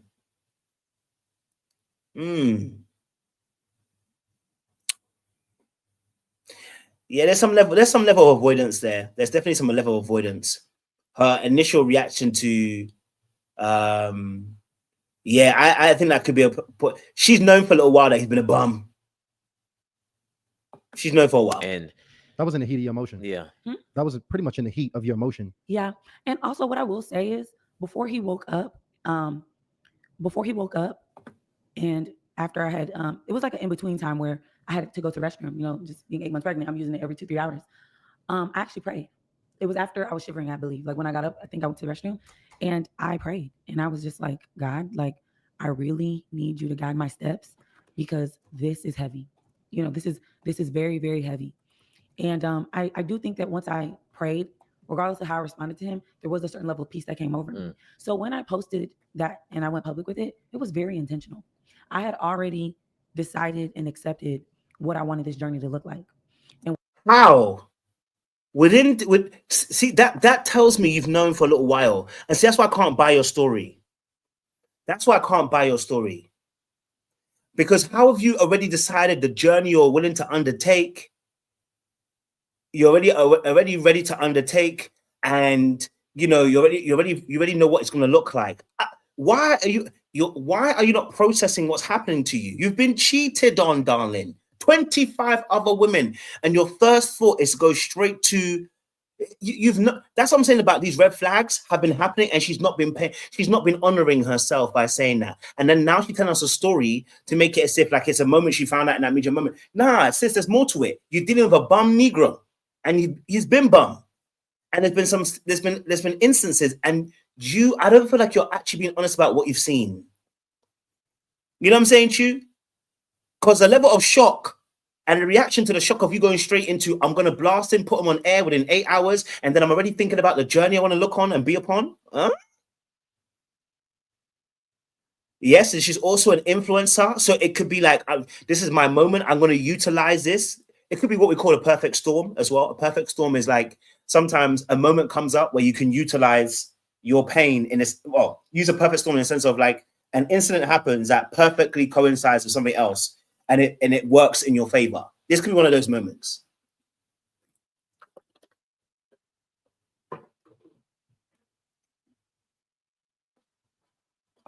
What I wanted this journey to look like was not someone that was going to be suffering in silence because of his decisions.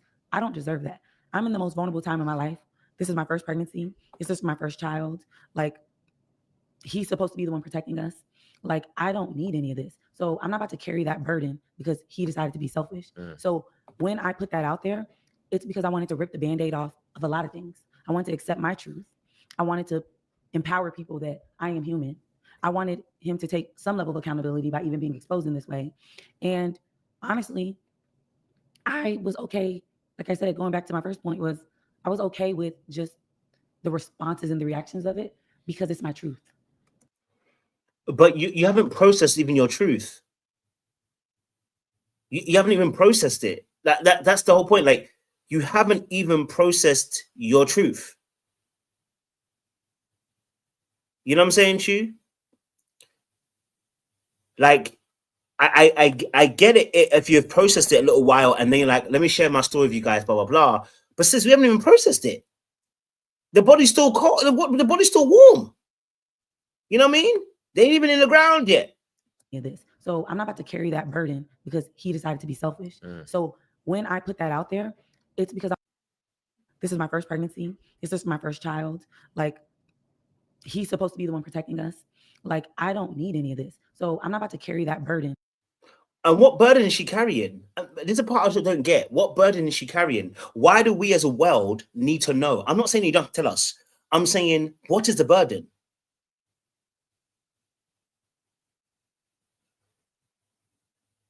Do you get what I'm saying to you? What is the burden? We don't even need to. We are not the adjudicators, nor are we the validators. So what is the burden you're going to carry? I get it. He's cheated on you, and therefore you got to work through the pain of what you're carrying. You telling us don't mean nothing because you're still going to carry that pain. You're still going to have to work through the process of the emotions. Why is it that we get the honor of being able to access this story when the body's not even in the ground yet?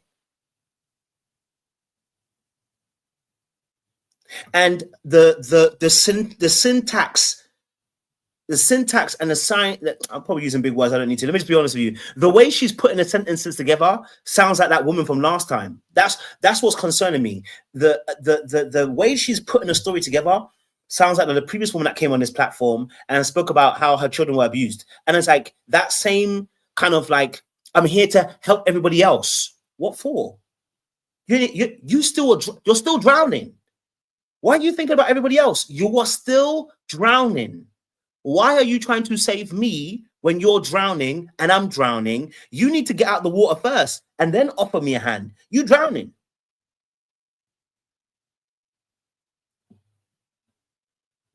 And then we're gonna say we're gonna help women. You're gonna bleed on women. You're not gonna help them. You're still raw. You're still raw. You are still raw from where you're coming from. That level of pain of being cheated on, it ain't no joke. You're still raw, sis. Because he decided to be selfish. So when I put that out there, it's because I wanted to rip the Band-Aid off of a lot of things. I wanted to accept my truth. I wanted to empower people that I am human. I wanted him to take some level of accountability by even being. Now let's pause it right there. Why does she want to empower people that she's human? They don't even know.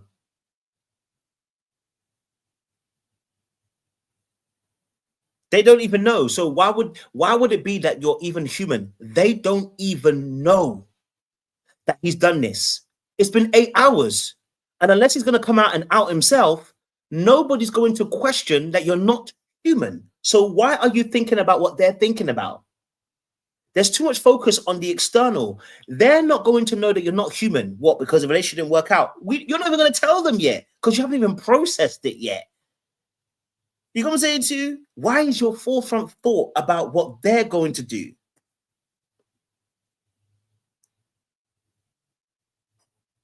Exposed in this way. And honestly, I was okay.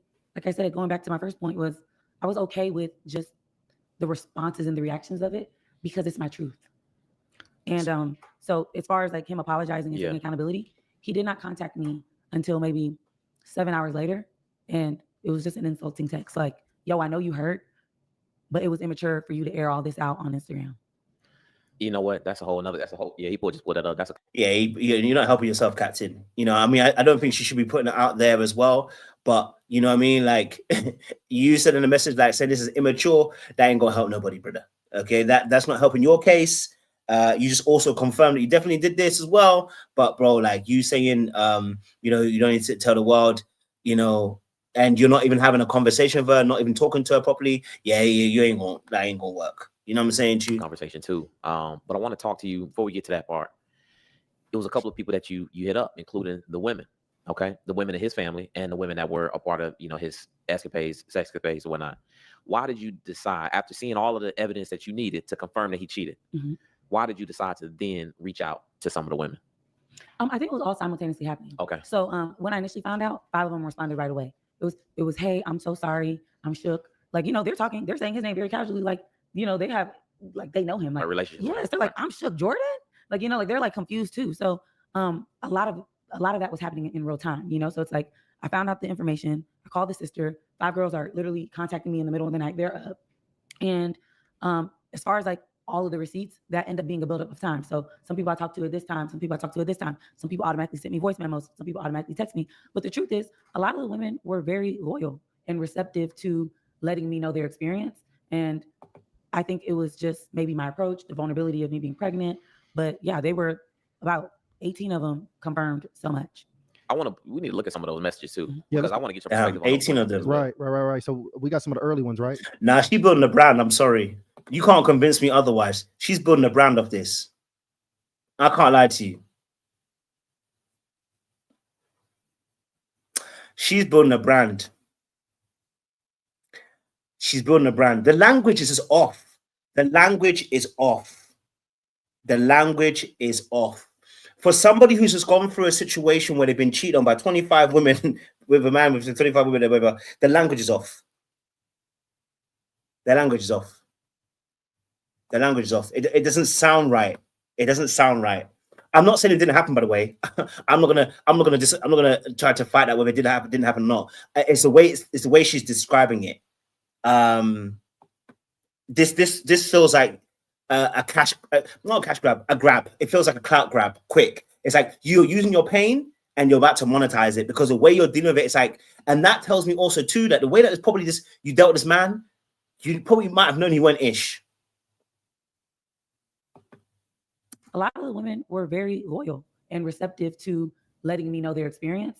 And I think it was just maybe my approach, the vulnerability of me being pregnant.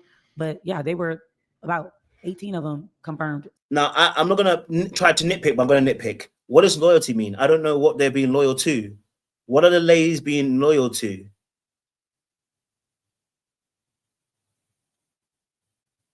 You know what I mean?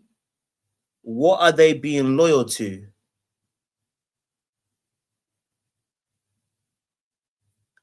You know what I mean? I'm trying to. That language just feels a bit weird. Loyal to what? Okay, to girl code probably. Okay, I see you saying maybe that is the case. Because I'm wondering what they're being loyal to. Because at the end of the day, you ask them a question, they told you the question, they're just being honest. You know what I'm saying? Forthright, if you want to call it that. So much. We need to look at some of those messages too, because I want to get your perspective on those women as well. Right. So we got some of the early ones, right? Yeah, pull up. What we got? We got girl 1 and 2 in there somewhere. Because you done laid it out for us. You done laid it out. So we got girl 1. She says, we met at Stats May 17th. He had a friend with him, but I forgot his name. This friend is infamous. Do you know who that friend is? Have you found out this? I do. They all named the same friend. And that's a whole nother layer to it. That's the night his window on his car got broken. So he came back negative. He's been clean. I got a test a few weeks later. Everything came back negative, thank God, because I had no idea he was sleeping with so many people. He told me he was single that night and was flirting with other people as well. I know this is a bit. I've been trying to come up to see me a few times. Again, I'm sorry. It actually makes me sick knowing a man can do that to another mother's kids.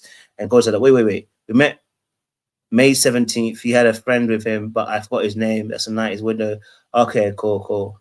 All right.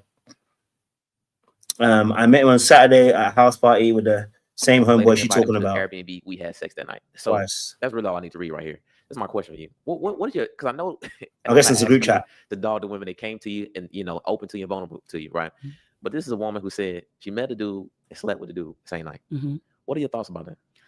There's nothing wrong with it. If the lady wants to listen, nothing wrong with it. Listen, apart from if you're a Christian, you shouldn't be doing this anyway. But you know what I mean? Like, let's be honest. Like, I'm not about to shame nobody for sleeping with someone the first night. People do this stuff. It is what it is. I don't know why. I love my brothers, but I don't know why they ask that question. You know what I mean? Like, I don't know why. What does that question got to do with it? You know what I mean? To be honest, not at one point in this process did I judge any of the women, because the reality is they didn't owe me anything. They didn't owe me their truth and their experience with him. Some of them didn't even know. And so I actually was just grateful that they were even open to a conversation, because I just felt like that created just, maturity and lessons for everybody to learn from. A lot of those women did take accountability and say, hey, I actually need to vet men a little bit better. I should have asked better questions, so not at one point did I feel like, oh my gosh, these women are, coming after my relationship, or they're just, sluts and whores and all that. I mean, my biggest concern is the person that I'm connected to. And I'm like, he lying to them. Wait. How is he lying to them? Well, let me be this way. Are they even asking that question? Like, if I'm here trying to smash, am I really trying to ask the question whether you got a girl or a man? You know what I mean? Like, if you're trying to smash it, are you really asking that question? Have you got a man? Have you got, like, do you know what I'm saying to you? Like, I mean, some people do. Let me not say that, actually. Let me be honest. No. Let me be honest. Some people do. Let me just say that. You know what I mean? So, shoot. He probably lied, on this situation. You know what I mean? But I mean, I just know that me personally, I wasn't really trying to answer those questions. I don't want to care. Like, if I'm out here on these streets, I'm trying to get as many killings as I was trying to get. I'm really not trying to ask too many questions about, like, you know what I'm saying to you? Maybe later on I might ask. And then if you tell me you had a man, that's not my business. I was quite ruthless, and I have to change. I do apologize, but you know what I mean? Like, God had to work on me during that season. Do you get what I'm saying to you? God had to work on me on that season. But it's like, I mean, if you have a man, what's that to do with me?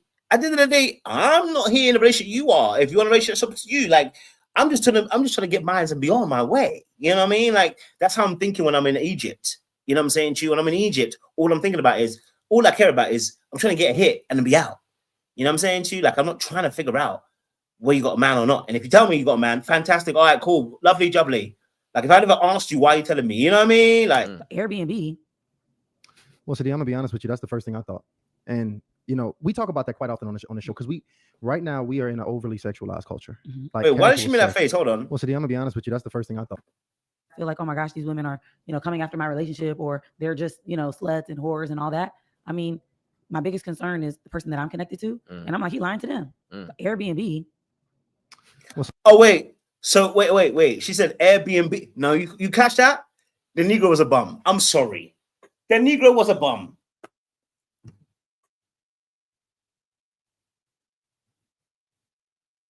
The Negro is a bum.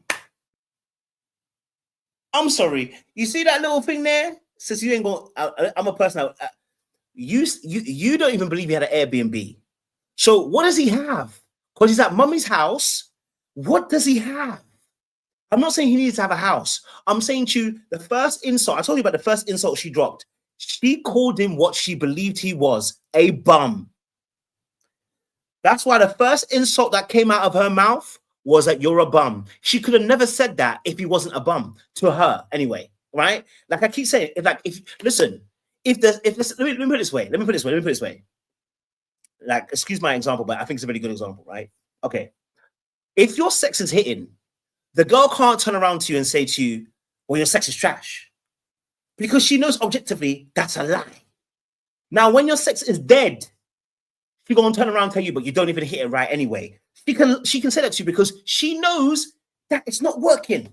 You see, the insult usually is predicated by the fact that this is a truth. Even if I haven't said it to you before, this is the truth. So when she said about he's a bum, yes, that Airbnb we all knew wasn't really his. So sis, what are we doing here? What are we really doing here? It's why you've given us vague details about who this man was. It's why you've given us vague details. Because if we really, and I'm not saying that you don't have to find out, but it's the way you're telling the story. I'm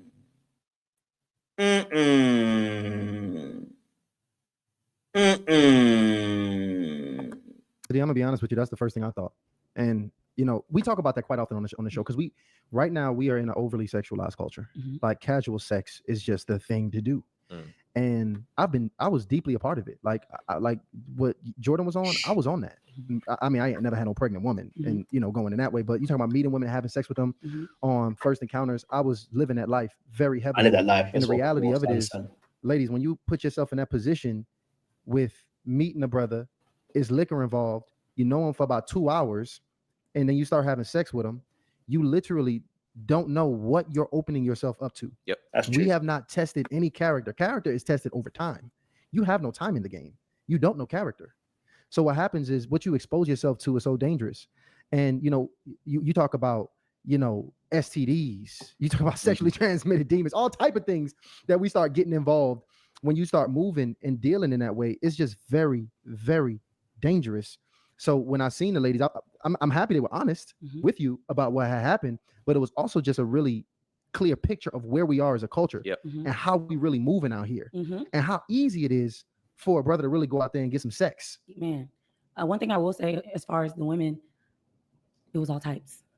It didn't matter. It was just any and everybody, anyone willing and ready to have sex. What do you mean by the all types? You mean like different cultures, different background, different sizes, like. One of the girls was 6'2". I was like, I know you like that. Yeah. So yeah, there was no like correlation. There was just like all like anything some goes. Young, some a little not too old, but like a little older than him. Yeah. The body's not in the ground yet, but she's too composed for me.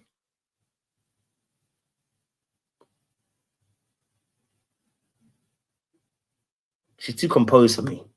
Just black, white, Dominican. Like it was just like lots of different types. I want to ask you this because once a woman loses respect for you, it's over with, right? I want to know when that happened. Did you lose respect for him the moment you saw those text messages? Was the relationship over, or was it at the point of the lie? Like, was a part of you still open to keeping it going if he would have just kept it real with you and been honest? I think if he would have kept it real with me and kept it honest, I would have respected him. But that doesn't mean I would have been with him. So for me, yeah, the ultimate betrayal was the lie. But there was, after seeing all of that and exposing my eyes to that, there was never a scenario where we would be back together, because you also have to know the type of woman that you are. There are a lot of women that are okay navigating through difficult situations like this for the betterment of their family or all of, all that. But for me, I'm so big on loyalty. Once you cross me in that way, I just literally can't look at you the same. And I don't even want to put us in a situation where it gets real toxic because I'm trying to muscle through something I know I can't handle. So that is a big thing in all of this. Like, some women are going to deal with this differently based off of their own life experiences and who they are and what they value. Man, fair points. I don't even know how you answer these questions right now because it's just very, makes sense, right? And so she heard me out and she empathized with. Okay, so she spoke to her sister. Betrayal, And I think she did a good job articulating. You know, makes sense, right? What was their response after you shared with them what Jordan was doing at this time? Yeah. Initially, the sister was supportive of, you know, where I was, like, you know, the betrayal. And I think she did a good job articulating that. And I actually really respect her for being there for me in that moment, right? Where it's 2:00 in the morning. I done hit up 5 of my homegirls. Hey, you up? I done called them. Nobody answered. So she actually was the only one available. And so she heard me out and she empathized with me.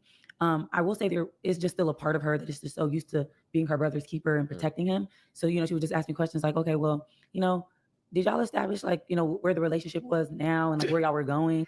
And I got that nigga's baby inside me right now. What you mean? No, that's interesting. Why did the sister ask her that?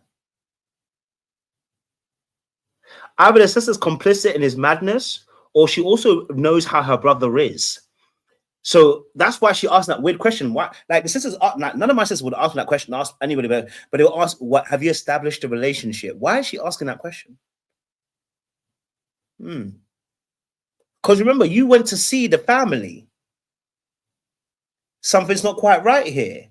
You went to see the family when you were pregnant, right? You went to see the family. Remember, you said you went to see the family. It was cool. You guys were merging. And so now you call the sister. Why is the sister asking, were you guys really in a relationship or not? Now, maybe the brother lied. Maybe the brother lied. But also, it could be the fact that you're not telling us the full story. I'm not trying to disbelieve. I'm offering that there could be different scenarios here. You know what I mean? Like, why is the sister asking that when she knows that you already were dating this man? And you went to see the sister. You went to see at least you went to see the mother, I think it was, right? So, you know what I mean? Like, what's really going on here? You got what I'm saying, Chu? You know, in that particular instance. You know? It could be either or. You know, I'm not going to choose a side. I don't think there's enough information, but I'm just offering another perspective. Could it be that the sister also knew that y'all ain't really together like that? And so that was that response. And then with his mom, she was super disappointed. She was hurt. She talked about how this just didn't make her feel good. This, like, her stomach was hurting. And she talked about just putting certain boundaries in place, like getting her car back, because he's sitting here using her car to have sex with women, you know, while she's sick, and just, you know, just a lot of just selfish things. So honestly, I would say initially they both were supportive because they understand where I'm at. But I do think that through their experiences with him, it's always about protecting him and saving him and not letting him fall.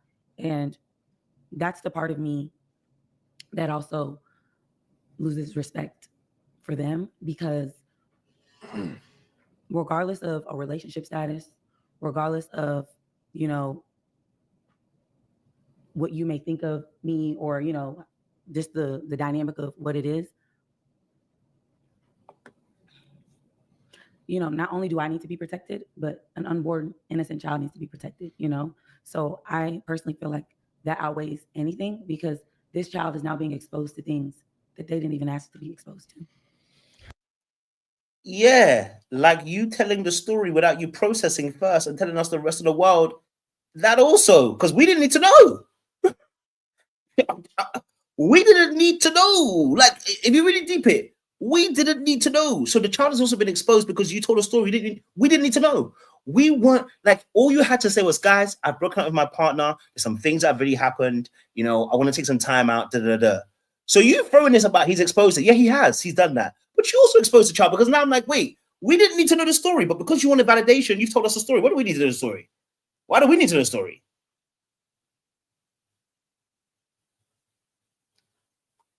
Why do we need to know the story? You know what I'm saying, Shu? Like, this is not a thing that we found out and we exposed him for you. You come out after 8 hours and tell the rest of the world what he done. And I don't get why. Do you know what I mean? I'm not saying you shouldn't, by the way. Listen, do what you want to do eventually. But you haven't processed it. The body's not even in the ground yet.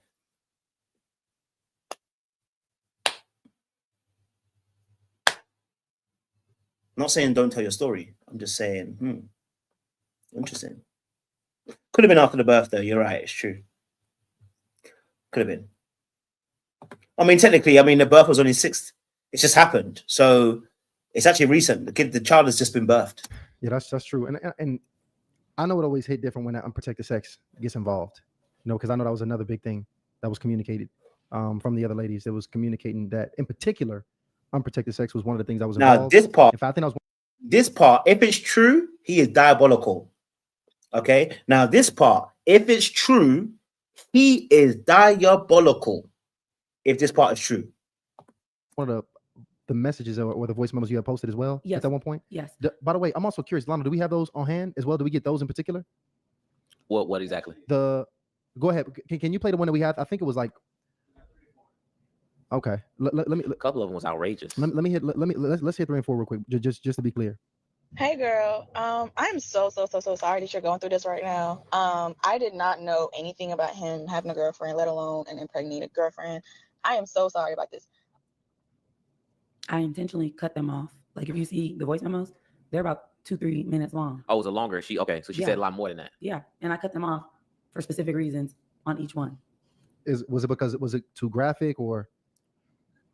A lot of it, like as in not only just graphic, disrespectful, just no standards or morals. Yeah. So although I wanted to be authentic and put the information out, also wanted to be mindful of how much people could really handle, because technically it's reached far more beyond people I would have ever expected. Oh, like, yeah, for it sure. literally has almost. What?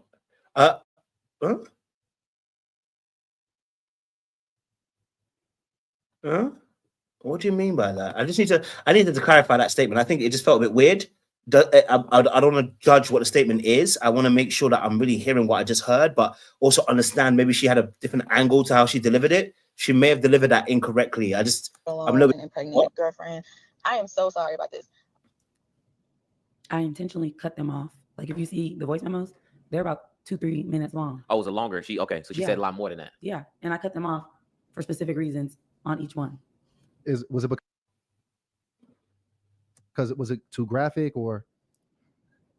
A lot of it, like as in not only just graphic, disrespectful, just no standards or morals. Yeah. Disrespectful to who? And no standards or morals to who again? And what are we saying here? Are you saying you're trying to protect them? Are you saying he's got no? I think that's why I'm seeing it. I want to be very careful about how I do that. You know what I mean? I want to be very careful how I don't want to jump on that straight away. I want to be able to just give that a bit of grace. I think she may be communicating something more, but and yeah, she may be protecting him as well. Like, you know what I mean? Maybe the peen was hitting, and she don't want no one to know the peen was hitting. Okay, maybe that's what it is too.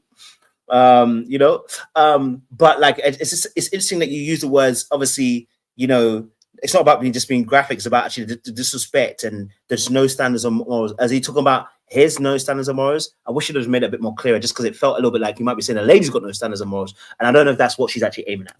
So although I wanted to be authentic and put the information out, also wanted to be mindful of how much people could really handle, because technically it's reached far more beyond people I would have ever expected. Oh, like, yeah, it literally has almost over like 500,000 just likes, and so. Yeah, sis, I think when you started, you had vengefulness in your heart. It's okay. We've all been there. I mean, I haven't. But I'm saying to you, we've all felt the way that we want to get revenge. It feels a little like you went to get revenge and you really were into it. And now it's like, oh, I might have gone a little bit too far. Because I don't understand. Because you, after 8 hours, you took a decision, which I told you hadn't processed. You ran to put it on the internet. And that for me told me that, okay, you're trying to get revenge, and that's understandable. I get it. Like, I understand you're in the heat of the moment, but this is why you have to think. And that's why it's very difficult sometimes, because when we take decisions, they can still affect us, right? Because now it almost feels like we're backtracking a little bit. And it's like, I don't mind if we backtrack, but now it feels a bit convoluted. Are we saying, you know what I mean? So we can make the message clear, you know what I mean? I'm not even trying to shoot her down. Like, this is not necessarily like, oh, you're wicked. No. It's more of a case of, baby, it just sounds like vengefulness. If I'm honest with you, it sounds like a little bit vengeful. Just a little bit, Yeah, that was very intentional. But one of the girls, if you keep going, actually was super graphic. I believe it was like girl 5. Let's hear that girl. Was it girl 5 or 6? Was one of them. Let's see. What other next one do you have, Mama? We got all 4 of them. Okay. Go ahead. Play the next one. And he was telling me that he already had a son, that he was single.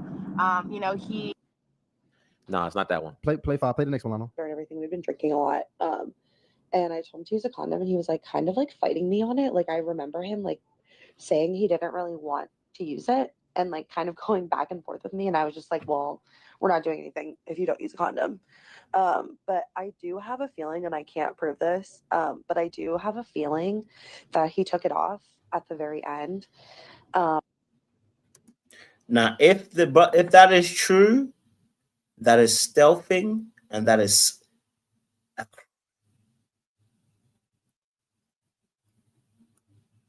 just saying. If he did, if what that lady said is true, that because she can't prove it, she said obviously, but still, if that is true, that is a crime.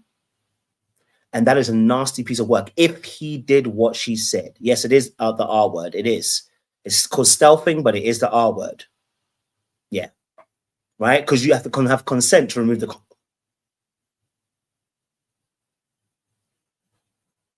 And you're right. She was a WWE. She was a WWE. So yes, you're right.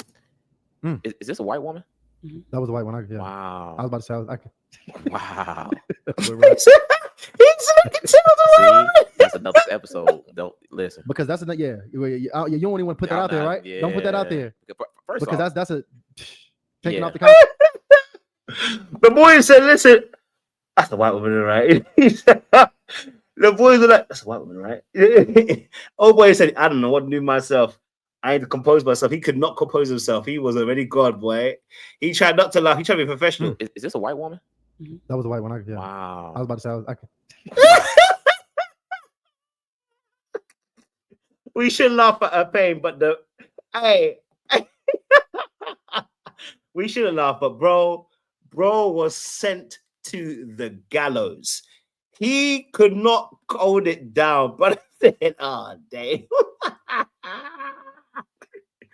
Oh man, not the white woman, the snow bunnies. No.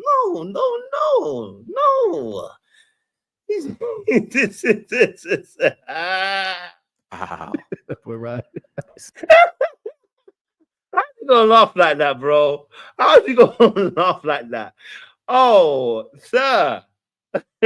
See, that's another episode. Don't listen. Because that's another. Yeah, you don't even want to put that. The recovery was good though. The recovery was good because he held it down. I know he wanted to laugh more, but he held it down. Shout out to my brother.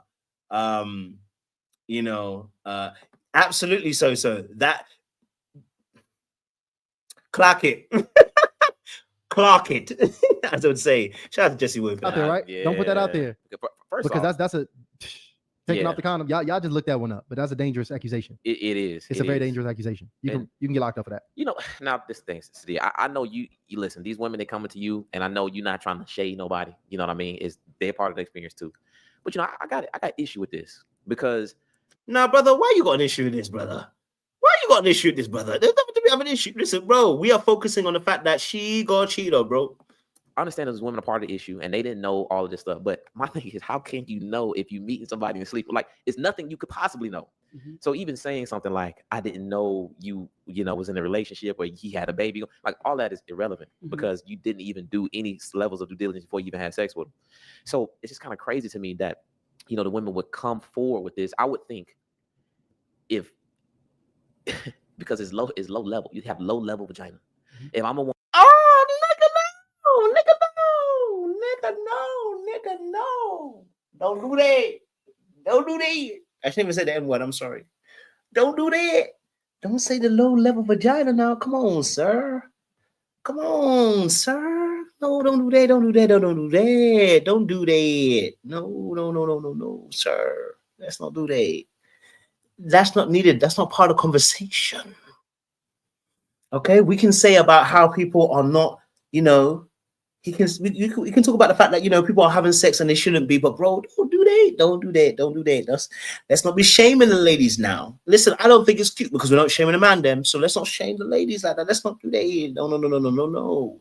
Let's not do that, sir. I like you, but don't do that. I'm gonna give my vagina out to virtually anybody because this is the thing. These 25 women, they're all on the same level because they're all sleeping with this man in just a single encounter. Mm-hmm. If I'm doing that, I would think that I would see that and be like, wow, I really need to change my life. Mm-hmm. No, why would they want to change their life? If you really deep it, why would they want to change their life? No, for real. Like, I had a moment, it happened. Really and truly, they're just doing the girl code thing by telling you, hey, sis, we didn't know, but if you want to know the information, we'll take the information. But my life must continue to go on because first and foremost, if I don't know, I'm not going to feel guilty about doing this. What am I feeling guilty for? You know what I'm saying to you? I remember one time, and this is what happened. I remember one time, this is years ago. And I remember a girl was in a club. This was when we were very young, and she was dancing on me in the club, right? And you know, she was a little bit forward, and she almost tried to kiss me, and I kind of dodged the kiss. You know, she's a pretty girl, but I was like, I don't like kissing people. Like, this is the times when I don't like kissing people. So you kissing me, I don't get it. You know what I mean? Especially not in a club. I don't know you that well, so let's not do that. Okay. And then I don't know how this happened, but obviously someone had spotted me. Someone who knows me then told the guy who was her man, and her man called me to ask me questions. I was like, blood, I don't know. I said, bro, I don't know. I didn't even know she was your girl, bro. I was just dancing, having fun, you know, and just vibes, bro. So as far as I'm concerned, bro, I don't know nothing. Now, did I now think to myself that every girl that comes to me and hugs me up, I gotta be telling she's my man? Well, bro, it's not my business, bro. You know what I mean? Like, now, of course, it's not the same thing because I didn't sleep with her, but it's like, oh, bro, like, at the end of the day, they were moving shifty. They wanted something. He offered it. They're going about their business. He probably paid for something as well. Probably bought them food. Probably bought them dinner. Probably bought them a dress. Probably bought them stuff. Girl was thinking, I got a little bit of D, and then I got my clothes. Like, you know what I mean? Like, but now they're not thinking about you to kind of share this nuttiness and craziness of kind of experiencing life. So I just kind of, that's just weird to me. Yeah.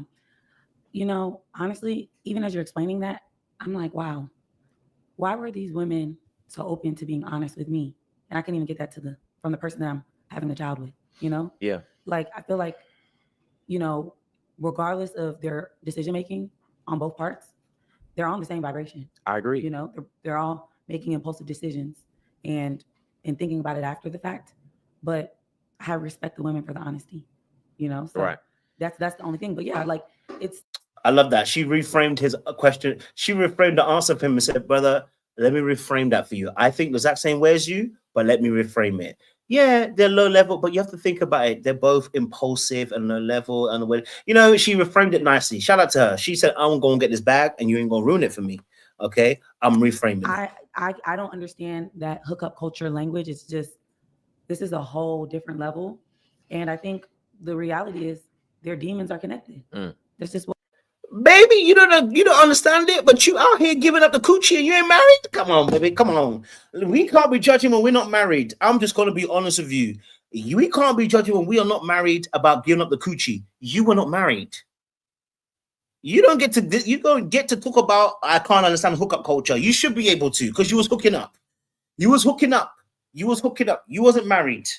Okay, because that should have been a conversation you should have been having. We go and get married. Instead, we had moved. Well, we had a baby, and they were looking to move in. Nah, no. You know what I mean? Like, darling, don't. You know, you should be able to understand it. I'm not going to shade it. I'm not saying. I'm just saying, like, don't. I get it. I get what you're saying, but I'm just saying, like, baby, you should be the first one to understand. You know, like, because you're in a similar section. Like, you dating a man who, you know, you said you were friends for 6 months, but I don't think you really were friends for 6 months. You know what I'm saying? I don't think you were really that close, but you found out you wanted to date him. Okay, cool. You started dating and started having unprotected sex. You know what I mean? You get what I'm saying to you? So my thing is, you know, I'm not saying, you know, it's exactly the same. It's not about being exactly the same, but you should be able to understand. You was hooking up before you got married, and you were about to move in before you got married. You know what I mean? Like, you did not have the commitment. So you should understand that some people are a little bit more on that scale than you are. Okay, all right. It's just a little bit of understanding. You know what I mean? Like, she said she can't understand hookup culture, but I'm like, Then again, you know what I mean? Like, hey, that's my perspective. What it is. And honestly, myself included, had I known more about this double life and this other side of him, I would have made better decisions, you know? But in my case, I'm finding out in some of the most difficult ways. And so there's a lot of lessons everybody has to take from this, including myself, right? I used to really take pride in vetting people really well, and just understanding their backgrounds and where they come from and all that. So I too kind of fell for whatever you want to call it, the facade, the illusion, all of those things. And I mean, honestly, it's just called master manipulation. What's your value? As somebody who prides himself on vetting, sis, I'm not saying about you getting it wrong. We can all get it wrong. It's not perfect science. So what went wrong? As somebody who vets people and believes you can vet people very, very well, what went wrong? Because when you are somebody who is very, let's say this, you ask a lot of questions, you think you already know where you didn't vet. You know what I'm saying to you? You can already kind of spot like, hey, you know what? Even though I'm like, damn, I already knew that. I knew that would be a problem. I knew that would be a problem. But then again, I may be saying it from a privileged perspective. I'm not in a situation right now. But let me just say, obviously, in my scenario, when I found out I was being betrayed, I like to call it being betrayed. When I found out I was being betrayed, I already knew straight away that there were things that I ignored as to why we're here right now. But again, I may be privileged in my perspective because, again, like I said, we all have different vantage points. Of this though, because this, he's going out and this is the thing. Cheating is one thing, but you paying for sex, you are sleeping with, countless women in a single encounter. You are in a relationship with a kid on the way, but you're actively on, Facebook and whatever dating apps. Dating site, which really sounds like some sexual addiction.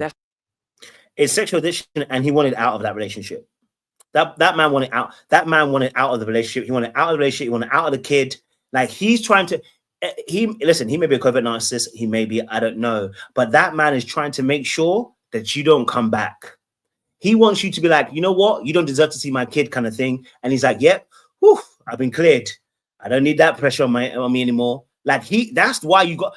Like it could be the covert narcissism. I'm gonna offer another side. I think he wanted to destroy any idea of you in your mind of you going back to him. He wants to make sure that you don't come here again. Like I want you to be so angry and vexed that you leave and say to yourself, I don't want him to ever have a chance with my child and me again. And he's like, you know what? Thank God.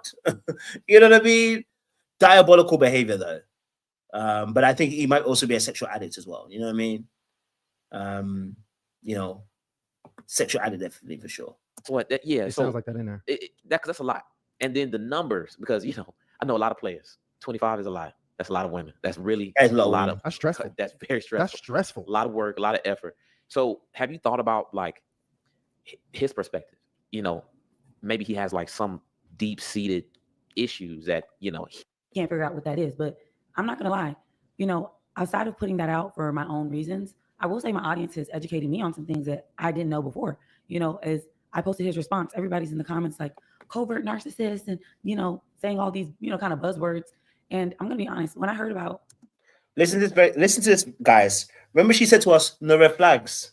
Listen to this. The terminology narcissist, and I always think of the grandiose versions, right? Like people who like attention, they're loud, they're this. But as I've done my research about a covert narcissist, those traits are very relevant when it comes to Jordan. And what that looks like is silent treatment. It looks like playing the victim, it looks like lying, and it looks like deep insecurity and shame, So it's like, I too have actually been educated in this process. Just by the way, three of those four things she mentioned, even if you're not a covert narcissist, you can exist in. You can be someone who exists with shame. A lot of people have shame. Okay. All right. A lot of people also, can lie a little bit as well. You know what I'm saying to you? And stonewalling is not synonymous with just any people do avoidance, especially do a lot of stonewalling. So again, it might not necessarily be no covert narcissist, but anyway, those are red flags, darling. Those are red flags. So even if you couldn't name the name, you could have said the behavior. That's what I'm saying to you, that maybe she's tuned out, maybe she's not had the time to really reflect. It's only been 6 days, so maybe that's what it is. But it's like there's a lot of red flags. There's a lot of red flags. There's a lot of red flags. By being honest.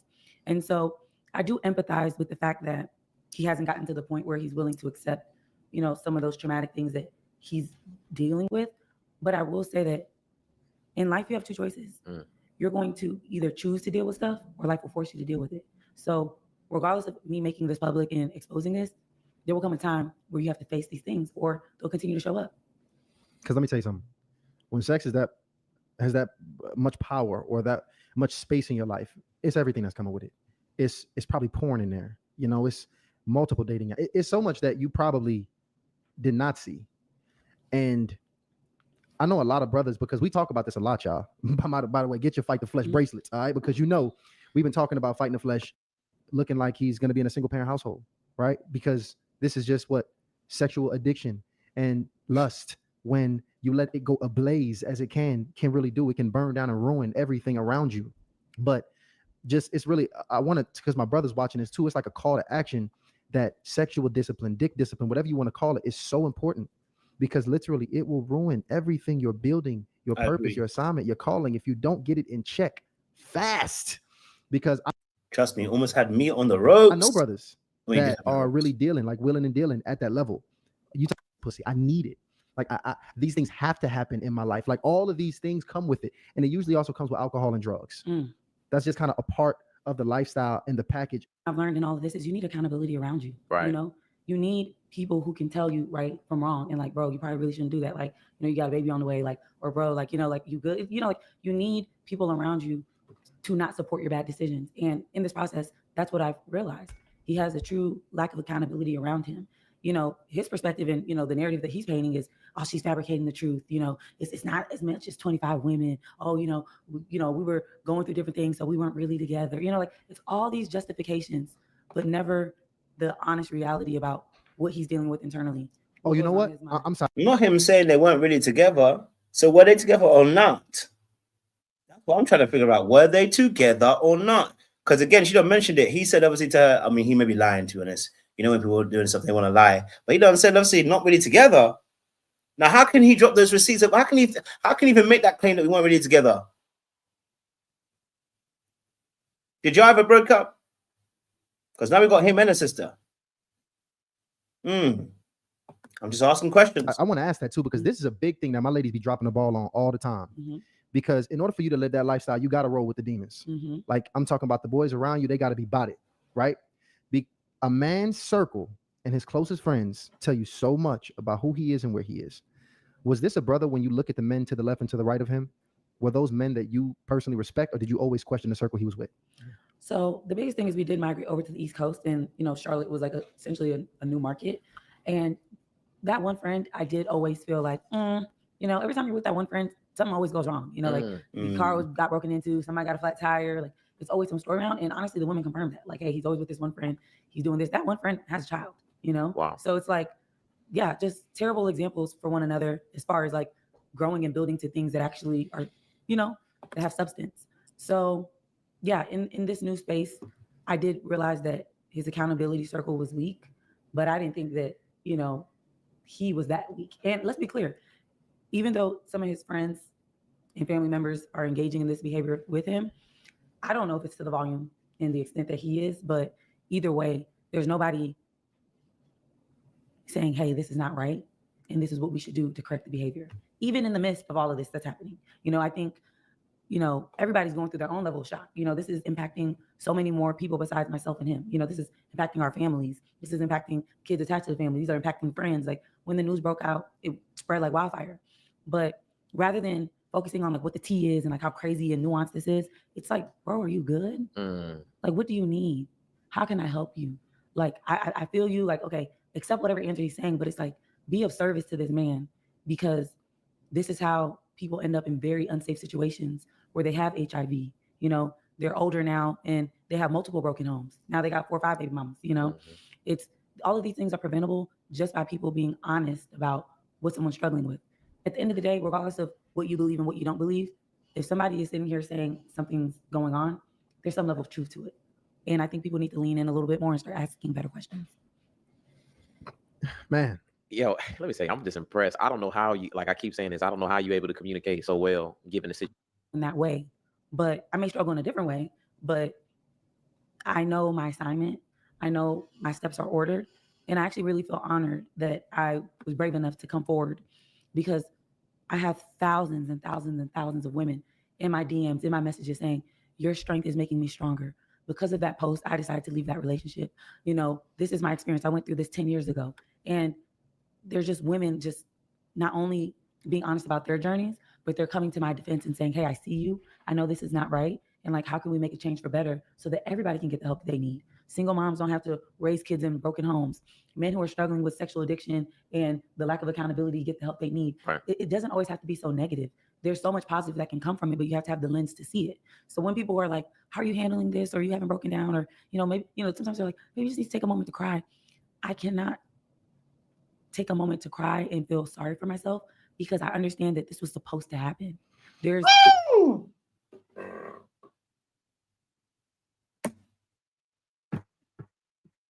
Sis, what are you telling me? What are you telling me, sis? What are you telling me? This is supposed to happen? No, this is as a result of the consequences. This wasn't supposed to happen, but as a result of consequences. Look, there were things that I saw in Egypt weren't supposed to happen, bro. Like, I have to be honest with you. Some of the things that I saw were not supposed to happen. And actually, because of the behaviors that I chose, I saw things I didn't need to see. I was in places I didn't need to be. I experienced things I didn't need to experience. We don't need that Jesus gloss. It's back again. Handling this, or you haven't broken down, or maybe sometimes they're like, maybe you just need to take a moment to cry. I cannot take a moment to cry and feel sorry for myself because I understand that this was supposed to happen. There's a bigger entity outside of all of us that's involved here, and you gotta have the lens and the ears to be able to see that opportunity. I think. Now they invited her like she's a Christian. The words she's using are not even of Christian lingo. I don't know if you've noticed. She kept on saying spiritual. She's now using entity bigger than me. What's the entity? Now she may be on her journey, so I'm not gonna try and shade it like that. But I'm just highlighting some things again. Who's the entity? Because you know what I'm saying, Chu? Who's the entity? Right? Who is this person you're talking about? So again, I even say Jesus gloss, but now it's a spiritual gloss. But yes, her saying that my steps are ordered, it sounds very vague. But then again, she may not be there in her walk just yet. You know what I'm saying, Chu? You know what I mean? So I want to just be fair. Like, yeah, she might not be there in her walk just yet. But what I'm hearing, I'm saying, like I said, that the part I'm hearing about, it was meant to be. It's like, this wasn't meant to be. Like, you know what I'm saying, Chu? Like, this is a door that God allowed because you decided to choose something. Like, that's the clear difference. You know what I mean? This didn't happen to you by mistake. Like, you chose this, right? You know what I'm saying? Like, of course, the pregnancy didn't necessarily choose the pregnancy, but I'm saying you chose this relationship where, you know what I mean?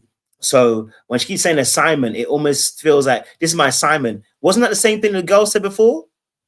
This is my assignment. Didn't that last girl who said she was abused say the exact same thing? Didn't the girl that was on here last time that was saying about abuse, did she not say the same words? Oh, it's my assignment. I'm here to help people. I'm here to help people. I'm here to help the women's. I'm here to. Women are messaging me, and I just feel like I have to support them. It's the same kind of energy she's bringing that other girl brought, and we found out she was a scammer and a liar and an artist. And I'm not saying she is, but I'm saying the tone and the rhetoric sounds very much. That's actually what makes people successful, is just knowing when sometimes the biggest challenges that you face in your life also come with the biggest reward. Right. The greatest blessing and gift that I can give the world is an emotionally intelligent man who is responsible, who does take accountability, who is, asking the right questions. Like, I can pay that forward just by. I don't know how, maybe, and I'm judging. So I'm judging. She sounds very detached. You know what I'm saying to you? She sounds very detached. So the fact that she's framing it as this is my assignment. She talks about how the guy was her assignment as well. Baby girl, if you don't wake up and smell the kink of coffee and get yourself into some healing right now, you are going to cause more issues as well. Because she needs to heal. She needs time to just be able to just recuperate and just kind of come back. You know what I mean? Like, I need her to recuperate. She's not there yet. And it's only 6 days, so I want to give her grace. But this thing of the man being your assignment at the time, and if the God was one that ordered, nah.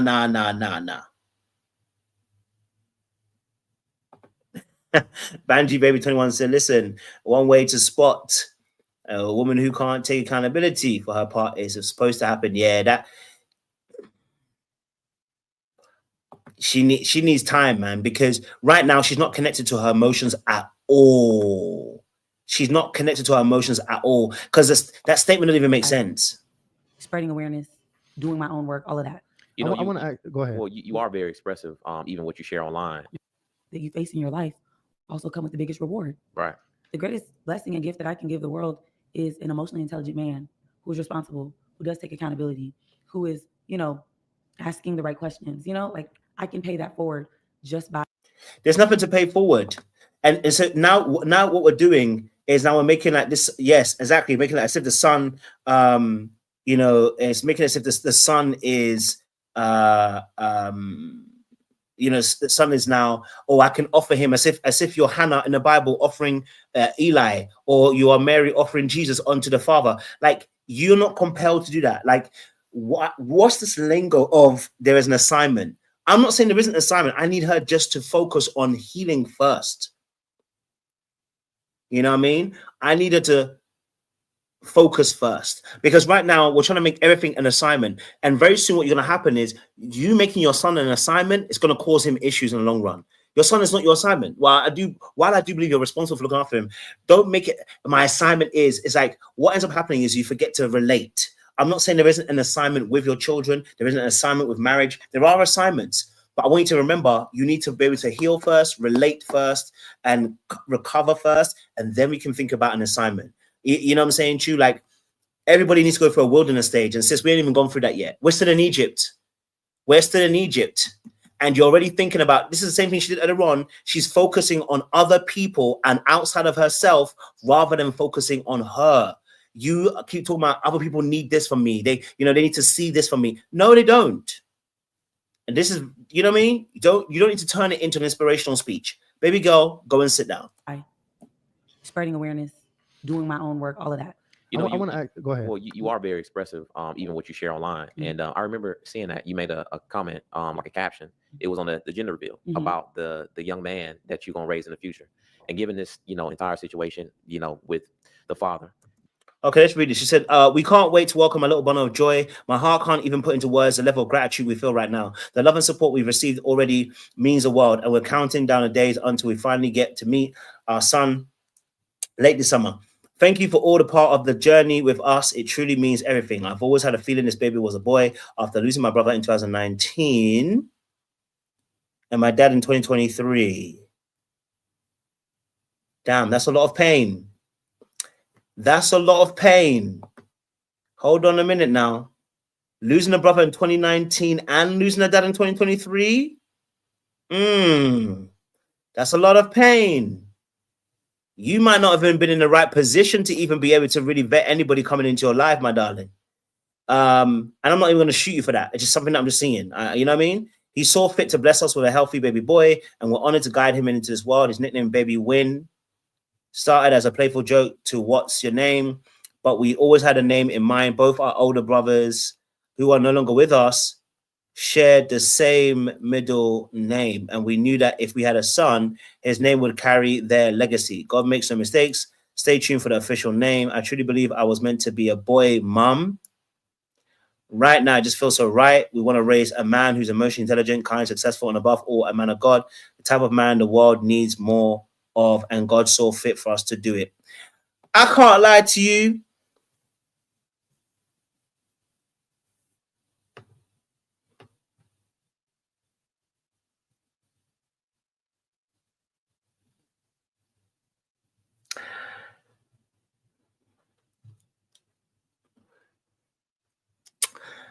I need sis to go and sit down. I want her to go and sit down. I want her to go and sit down. Stop posting about it. Sit down. We don't need to know. Now, this is the very same thing I said about that young lady last time, about how the young lady who came on their platform last time talking about how she needs to help every other woman. And I said, sit your ass down. You can't help people. Stop them from drowning when you're drowning too. Okay? All right? it's like, when people start going to that, everything's meant to happen the way it is. It's like, nah, not everything's not meant to happen the way it is. That it's happening because you're making choices. All right. But of course, having a boy is, again, something that only God can control. Like, I truly believe I was meant to be a boy mom right now. It feels so right. We want to raise a man who's emotionally intelligent, kind, successful, above all, man of God.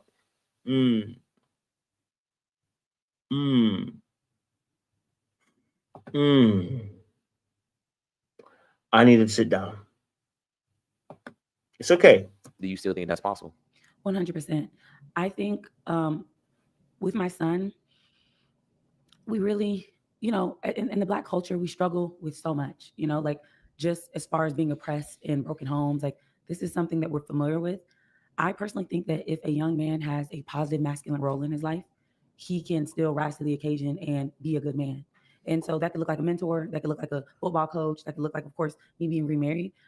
I do think that if he has that positive, it could be his dad, if his dad makes, better decisions. But I do think that if a man has that positive role, he can change the trajectory of his future, because the truth about all of us, we have changed the trajectory of, what we come from, right? Absolutely. So that's the goal. And outside of that, when you create better men, you create a better society, so it's a domino effect. So I do feel a huge responsibility as far as making sure that I educate my man, my son, that who will be a man one day, about the importance of expressing yourself, the importance of healthy outlets, the importance of just knowing that it's okay not to be okay.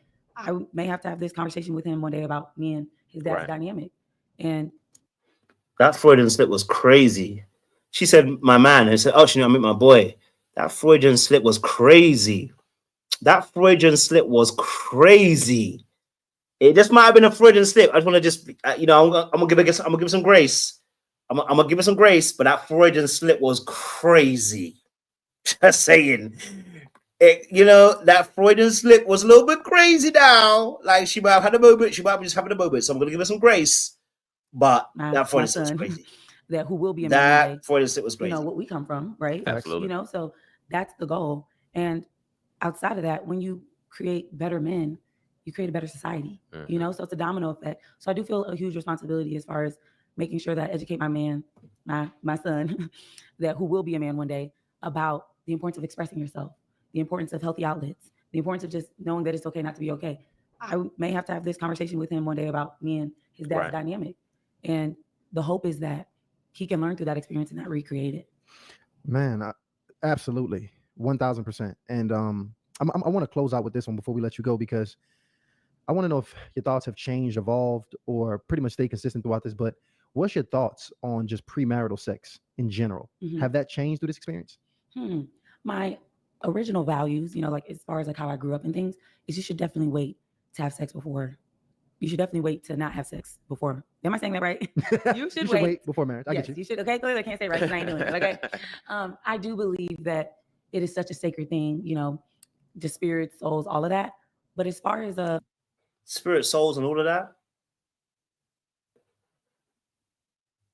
where I'm at now, I'm definitely going to make better and smarter decisions, right? Like sometimes it takes these moments of us falling and going through these difficult challenges to get on the other side. And what I would just, challenge everyone else to do is, to listen to themselves, to really listen to the things that that you want, and understand that you actually can attract those things despite what your circumstance looks like, despite you being a single mom, despite you being single for X amount of years, despite you, having bad relationship experiences. You should 100% discipline yourself to make better decisions. And if you fall short, extend yourself grace, but just just try the best that you can. So I'm still in the thick of it, and I'll find a new formula as far as how I navigate relationships.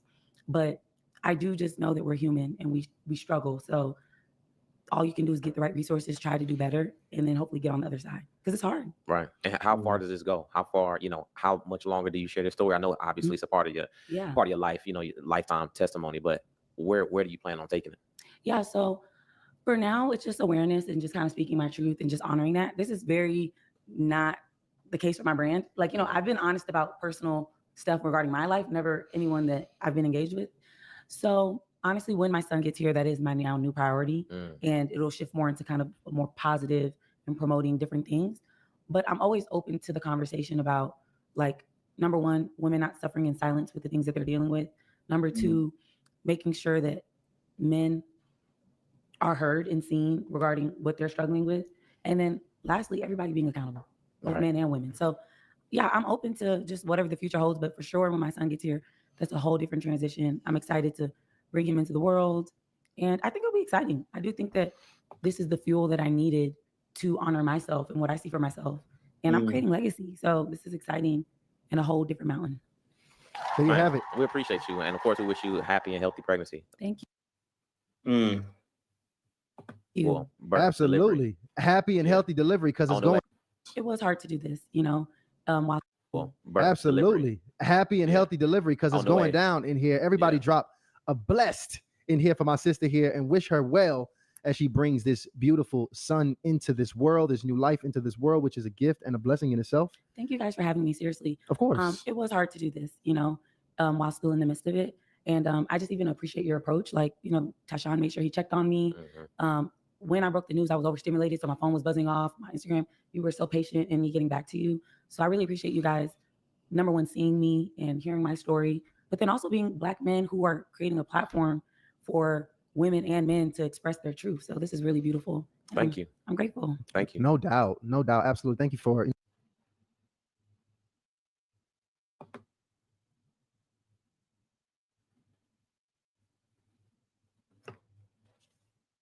Where's Dr. Spirit? We need Dr. Spirit again. We need Dr. Spirit again to come out and say to her, sit down on the bench. Why are we talking about ministry and talking about assignments? Sit down.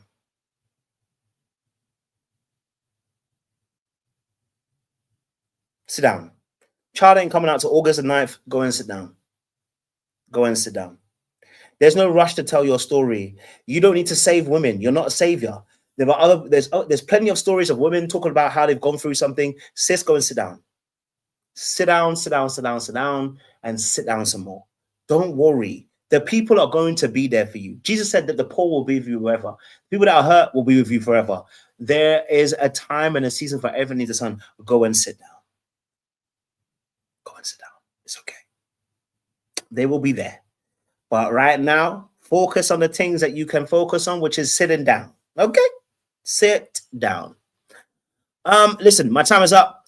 I gotta be out. But listen, I think it was a good live. I definitely need to do the Coldplay one. I think that would be a great one. I actually might do a open panel for the Coldplay conversation, but we'll see. You know, as well. So you know, that is an interesting thing. But, you know, listen, for the man, them, we need to not be out here in these streets. Listen, you got to be mature. If you don't want that kid, just say that. But you then going out to cheat with 25 people, it's not only immature, it's risky behavior. It's nasty work. It's abusive. You know, and honestly, it's a problem. So we need men to do better than that, man. You know, if you're going to be out here, I understand that you may not like the fact that she wants to keep the kid. I'm not angry about that. I'm disappointed in the fact that you've chosen a lane of sleeping with 25 people. You could have said you don't want to be in a relationship. You know what I mean? Right? That crash out ain't going to stop nobody having the kid. All right. So anyway, but listen, look, we're going to go. My time is up. Make sure you guys like, share, subscribe, click that bell button for notifications of the uploads. It might be a Coldplay thing a little bit later. I appreciate you guys. Still lots of love. See you again soon. Much love.